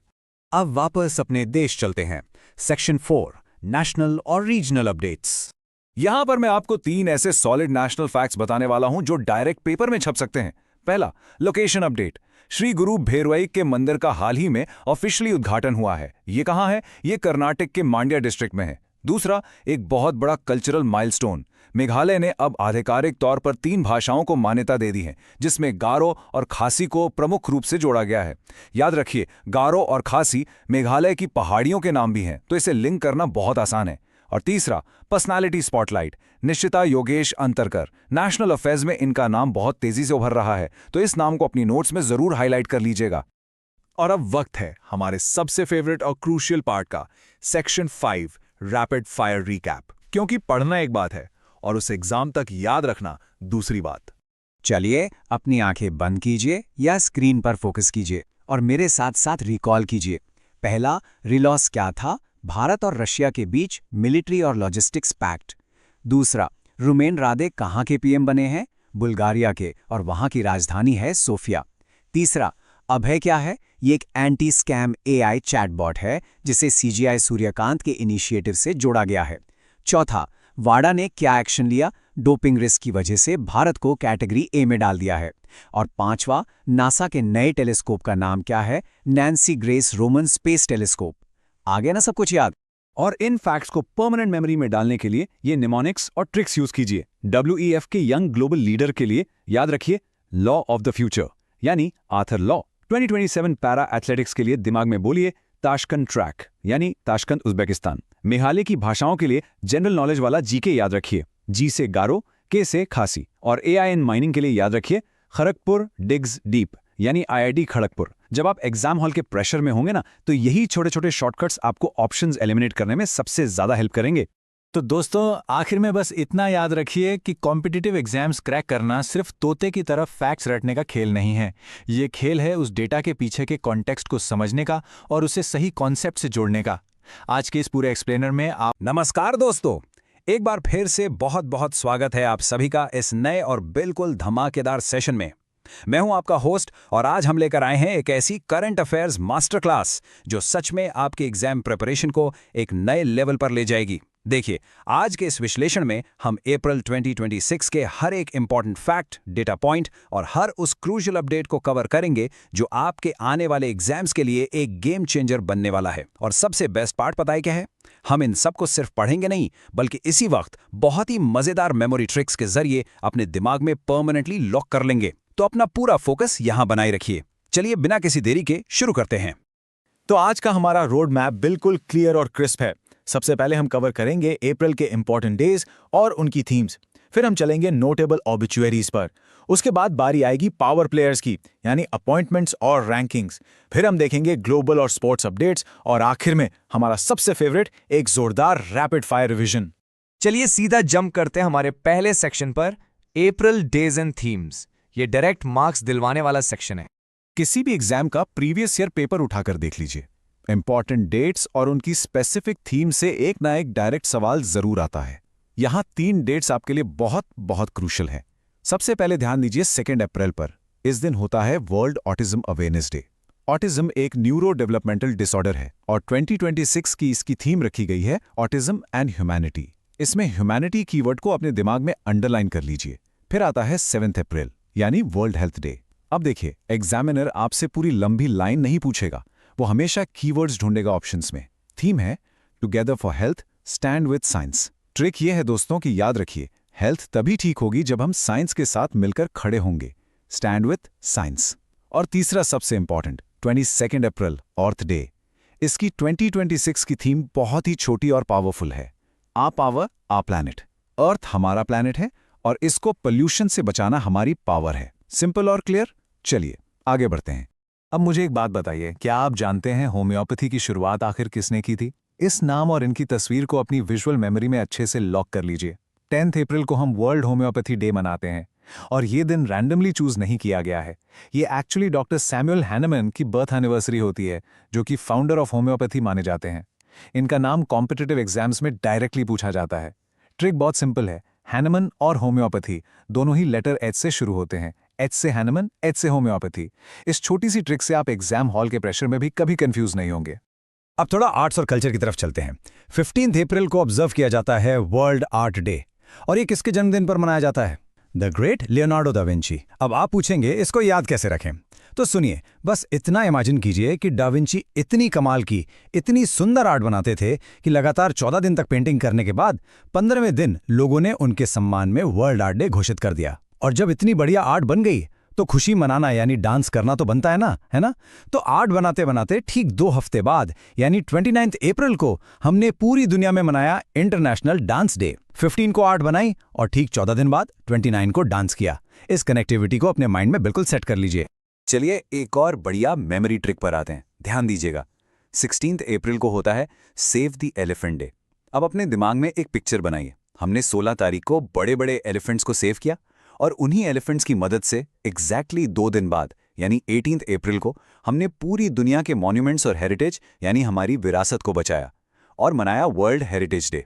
16 को हाथी बचाए और 18 को अपनी विरासत बचाई। दोनों दिन बचाव के हैं। एकदम क्लियर हो गया ना? एग्जाम में डेट्स आते ही ये सीक्वेंस आपको इमीडिएट ही याद आ जाएगा। आगे बढ़ते हैं section 2, the tributes, notable obituaries. इस सेक्शन को ध्यान से समझना। दोस्तों, पासेज अवे यानी निधान से जुड़े जो सवाल आते हैं उनमें पेपर सेटर का फेवरेट पैटर्न क्या होता है? वो डिसीज्ड पर्सन का नाम देंगे और उनका एग्जैक्ट प्रोफेशन मैच करवाएंगे। इन 4 नामों पर ध्यान दीजिए। पहला, सीडी गोपीनाथ। ये इंडिया के ओल्डेस्ट टेस्ट क्रिकेटर थे। लगभग 96 की एज में इनका निधन हुआ। गोपीनाथ और क्रिकेट दोनों एक साथ जुड़े हुए हैं। नेक्स्ट हैं डॉक्टर गोपाल राव पाटिल। ये एक पीडियाट्रिशियन यानी बच्चों के डॉक्टर थे और फॉर्मर राज्यसभा एमपी भी रह चुके हैं। इनमें सबसे बड़ा और इंपॉर्टेंट कीवर्ड है देवमानुस। एग्जामिनर डेफिनेटली आपसे पूछेगा कि देवमानुस के नाम से मशहूर किस डॉक्टर का हाल ही में निधन हुआ। फिर आते हैं नादेंद्रला भास्कर राव। ये अनडिवाइडेड आंध्र प्रदेश के फॉर्मर चीफ मिनिस्टर थे। और अगर इंटरनेशनली बात करें तो ब्राजील के ऑस्कर स्मिथ। इनका प्रोफेशन था बास्केटबॉल। अब देखो, एग्जाम में ऑप्शंस में फुटबॉल जरूर होगा क्योंकि वो ब्राजील से हैं और ब्राजील फुटबॉल के लिए फेमस है, पर आपको इसी ट्रैप से बचना है। याद रखना है कि ऑस्कर बास्केटबॉल के लेजेंड थे। अब इस स्पेसिफिक साल को याद रखें, 1968। सो यहाँ क्रूशल पॉइंट ये है कि गुरबख्श सिंह ग्रेवाल, जो कि एक महान हॉकी प्लेयर थे, उनका हाल ही में निधन हुआ है। पर ध्यान रखिए, आजकल एग्जामिनर आपसे सिर्फ उनका स्पोर्ट नहीं पूछेगा, वो थोड़ा डीप जाएगा। वो पूछेगा कि गुरबख्श सिंह ग्रेवाल को किस साल ओलंपिक्स में मेडल मिला था। वो साल है 1968 और मेडल था ब्रॉन्ज। ये साल आपके दिमाग में एकदम पत्थर की लकीर की तरह सेट हो जाना चाहिए। 1968 हॉकी और ब्रॉन्ज मेडल। अब चलते हैं सेक्शन 3 की तरफ, the power players, appointments and rankings. यहां से आते हैं सीधे 1 लाइनर क्वेश्चंस। अपने नोट्स में इन 4 बहुत इंपॉर्टेंट अपॉइंटमेंट्स को स्टार मार्क कर लीजिए। सबसे पहले अश्विनी भेड़े। ये बीएमसी यानी बृहन मुंबई म्युनिसिपल कॉरपोरेशन की पहली महिला कमिश्नर बनी है। जहां भी फर्स्ट वुमेन लग जाता है, समझ लीजिए एग्जाम के लिए वो 100% आने वाला क्वेश्चन बन जाता है। फिर चंचल कुमार बने हैं सेक्रेटरी मिनिस्ट्री ऑफ आईएनबी।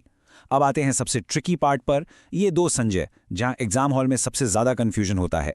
एक हैं संजय खन्ना, जो बने हैं सीएमडी ऑफ बीपीसीएल यानी भारत पेट्रोलियम, और दूसरे हैं संजय जामुआर, जो बने हैं फर्स्ट सीईओ ऑफ डीएमआईएल यानी दिल्ली मेट्रो इंटरनेशनल लिमिटेड। अब मेरी ये ट्रिक ध्यान से सुनना। खन्ना जी अपनी गाड़ी लेकर गए पेट्रोल पंप यानी बीपीसीएल, और जामुआर जी ने ट्रैफिक से बचने के लिए पकड़ी दिल्ली मेट्रो यानी डीएमआईएल। बस इस एक सिंपल विजुअलाइज करने वाली ट्रिक से आप ऑप्शंस देखकर वहां कभी कंफ्यूज नहीं होंगे। स्पोर्ट्स अपॉइंटमेंट्स और अवार्ड्स की बात करें तो ICC player of the month March 2026 की ये लिस्ट देखिए। मेंस कैटेगरी में तो अपने संजू सैमसन ने बाजी मारी है। ये तो आपको क्रिकेट फैंस होने के नाते आसानी से याद रहेगा। लेकिन असली ट्रिक होती है विमेंस कैटेगरी में, जहां से एग्जामिनर अक्सर सवाल बनाता है। विमेंस विनर हैं मिली कर, और इनका होम कंट्री याद रखना बहुत बहुत जरूरी है क्योंकि यहीं पर सब गलती करते हैं। मिली कर बिलोंग करती हैं न्यूजीलैंड से। तो मेंस में सैमसन फ्रॉम इंडिया और विमेंस में कर फ्रॉम न्यूजीलैंड। एक टॉपर स्टूडेंट हमेशा सिमिलर डेटा को ग्रुप करके याद करता है और हम भी वही करेंगे। तो अप्रैल की रिपोर्ट्स के हिसाब से 2 चीजों में रैंक 1 आया है। पहला है उत्तर प्रदेश। यूपी ने गवर्नमेंट ई मार्केट प्लेस यानी जेम पोर्टल के थ्रू खरीदारी या प्रोक्योरमेंट में फाइनेंशियल ईयर 25-26 में पूरे इंडिया में पहला स्थान हासिल किया है। और दूसरा रैंक 1 मिला है गौतम अदानी को, जो ऑफिशियली 2026 में एशिया के रिचेस्ट पर्सन बन गए हैं। यूपी इन जेम प्रोक्योरमेंट और अदानी इन वेल्थ, दोनों रैंक 1 है। इसको एक साथ ब्लॉक बनाकर याद कर लीजिए। आप थोड़ा दुनिया घूमते हैं। Section 4, the world stage, global level की बातें देखते हैं। इन ग्लोबल 1 लाइनर्स को ध्यान से सुनना। पहला नाम है सूजन कॉयल। ये ऑस्ट्रेलिया की फर्स्ट फीमेल आर्मी चीफ बनी है। बहुत ही हिस्टोरिक अपॉइंटमेंट है। फिर G7 के अंदर जो वन हेल्थ समिट हुई थी उसको होस्ट किसने किया? फ्रांस ने। अब इस अगले पॉइंट पे स्पेशली ध्यान दीजिए, एग्जामिनर का ध्यान यहीं जाएगा। ब्राजील ने फाइनली इंडिया को पीछे छोड़ दिया है। किस चीज में? बांग्लादेश को मेज यानी मक्का सप्लाई करने में। अब इंडिया नहीं बल्कि ब्राजील नंबर 1 सप्लायर बन गया है बांग्लादेश के लिए। ये एक मेजर ट्रेड शिफ्ट है। और आखिर में इस्माइल ओमार जुएले ये वापस से जिबूती के प्रेसिडेंट चुने गए हैं। तो अपने दिमाग में मैप कीजिए, मक्का आ रहा है ब्राजील से, प्रेसिडेंट बने जिबूती के और आर्मी चीफ बनी ऑस्ट्रेलिया की। यूनाइटेड स्टेट्स के अंदर एक बहुत बड़ा कल्चरल माइलस्टोन अचीव हुआ है दोस्तों। पहली बार अमेरिका में स्वामी विवेकानंद जी का life size bronze statue unveil किया गया है। और उस शहर का एग्जैक्ट नाम आपको परमानेंटली याद रखना है। शहर का नाम है सिएटल। मैं रिपीट कर रहा हूं, Seattle. Swami Vivekananda bronze statue, Seattle, USA. इसे गलत मत करिएगा। अब वापस इंडिया आते हैं और कुछ डोमेस्टिक माइलस्टोन्स देखते हैं। इंडिया का सबसे बड़ा ऑटोमोबाइल एक्सपोर्ट हब अब ऑफिशियली मुंद्रा पोर्ट बन गया है। और यहां न्यू दिल्ली के इन 2 इवेंट्स के बीच एक मेंटल ब्रिज बनाई है। न्यू दिल्ली में हमारी जो पारंपरिक चिकित्सा है उसको बढ़ावा देने के लिए आयुष चिंतन शिविर 2026 का उद्घाटन हुआ। और ठीक उसके साथ फ्यूचर की टेक और इलेक्ट्रिसिटी की दुनिया को समर्पित दुनिया का सबसे बड़ा इलेक्ट्रिकल शो इलेक्ट्रामा 2027 भी न्यू दिल्ली से ही लॉन्च किया गया। तो देखिए, परंपरा यानी आयुष और फ्यूचर टेक यानी इलेक्ट्रामा, दोनों का ही सेंटर रहा हमारा कैपिटल न्यू दिल्ली। ये फैक्ट देखिए, ये आपके एग्जाम के लिए मोस्ट एक्सपेक्टेड है। क्यों? क्योंकि ये टेक्नोलॉजी और लॉ का बहुत ही इंटरेस्टिंग क्रॉसओवर है। इसलिए पीएससी और यूपीएससी एग्जाम्स के लिए इसकी आने की प्रोबेबिलिटी सबसे हाई है। गुजरात हाई कोर्ट ने एक बहुत स्ट्रिक्ट ऑर्डर पास किया है जिसमें उन्होंने जुडिशियल डिसीजन मेकिंग यानी जज साहब के फैसले सुनाने की प्रक्रिया में आर्टिफिशियल इंटेलिजेंस यानी एआई के इस्तेमाल पर पूरी तरह से बैन लगा दिया है। ध्यान रखिएगा, डायरेक्ट सवाल आएगा कि किस हाई कोर्ट ने एआई पर बैन लगाया। जवाब एक ही होगा, गुजरात हाई कोर्ट। और लीजिए, आ गया हमारा आखिरी और सबसे एनर्जेटिक पड़ाव, section 5 rapid fire revision. Okay, आपने थोड़ी देर पहले पूरी थ्योरी कवर कर ली है। अब वक्त आ गया है अपने दिमाग की प्रोसेसिंग स्पीड को बढ़ाने का और जो कुछ हमने अभी पढ़ा है उसको परमानेंट मेमोरी लॉक में फिट करने का। इस रिवीजन में मेरे बोलने से पहले आपको वर्बली आंसर देना है। रेडी? हेल्थ डे की थीम में कीवर्ड क्या था? बिल्कुल सही, साइंस। अर्थ डे का कीवर्ड बताइए? Our, power. आगे आते हैं, सीडी गोपीनाथ का स्पोर्ट कौन सा था? क्रिकेट। और होम्योपैथी के फाउंडर जिनका दिन 10 अप्रैल को होता है, उनका नाम? एच से याद आया, doctor Hahnemann. First score recall करते हैं। बीएमसी की पहली महिला कमिश्नर कौन बनी है? अश्विनी भिड़े। और ऑस्ट्रेलिया की पहली फीमेल आर्मी चीफ? सुजन कॉयल। बहुत बढ़िया दोस्तों, ये सारे पॉइंट्स अब आपके दिमाग में परमानेंटली सेट हो चुके हैं, मुझे पूरा यकीन है। और इस जबरदस्त सेशन का अंत हम करेंगे बिल्कुल एक डायरेक्ट पीवाईक्यू स्टाइल क्वेश्चन के साथ। सवाल आपकी स्क्रीन पर है। हाल ही में इंडियन नेवी के नए वाइस चीफ कौन बने हैं? क्या वो ऑप्शन ए एनएस राजा सुब्रमण्य है, बी अनिल चौहान, सी उपेंद्र द्विवेदी या डी कृष्णा स्वामीनाथन? जो फोकस्ड लर्नर्स सच में आज के कॉन्सेप्ट को डीपली समझ चुके हैं और पूरी तरह तैयार हैं, वो नीचे कमेंट सेक्शन में अपना करेक्ट ऑप्शन तुरंत ड्रॉप कीजिए और अपनी एग्जाम रेडनेस प्रूव कीजिए। आज के इस मास्टर क्लास के लिए बस इतना ही, पर जाने से पहले जरा इस बारे में सोचिए। जिस तेजी से ग्लोबल पावर डायनामिक्स और एआई शिफ्ट हो रहे हैं, क्या अगले साल करंट अफेयर्स का पूरा सिलेबस और लैंडस्केप बदल जाएगा? सोचते रहिए और सबसे जरूरी बात, कॉन्टिन्यूसली रिवाइज करते रहिए।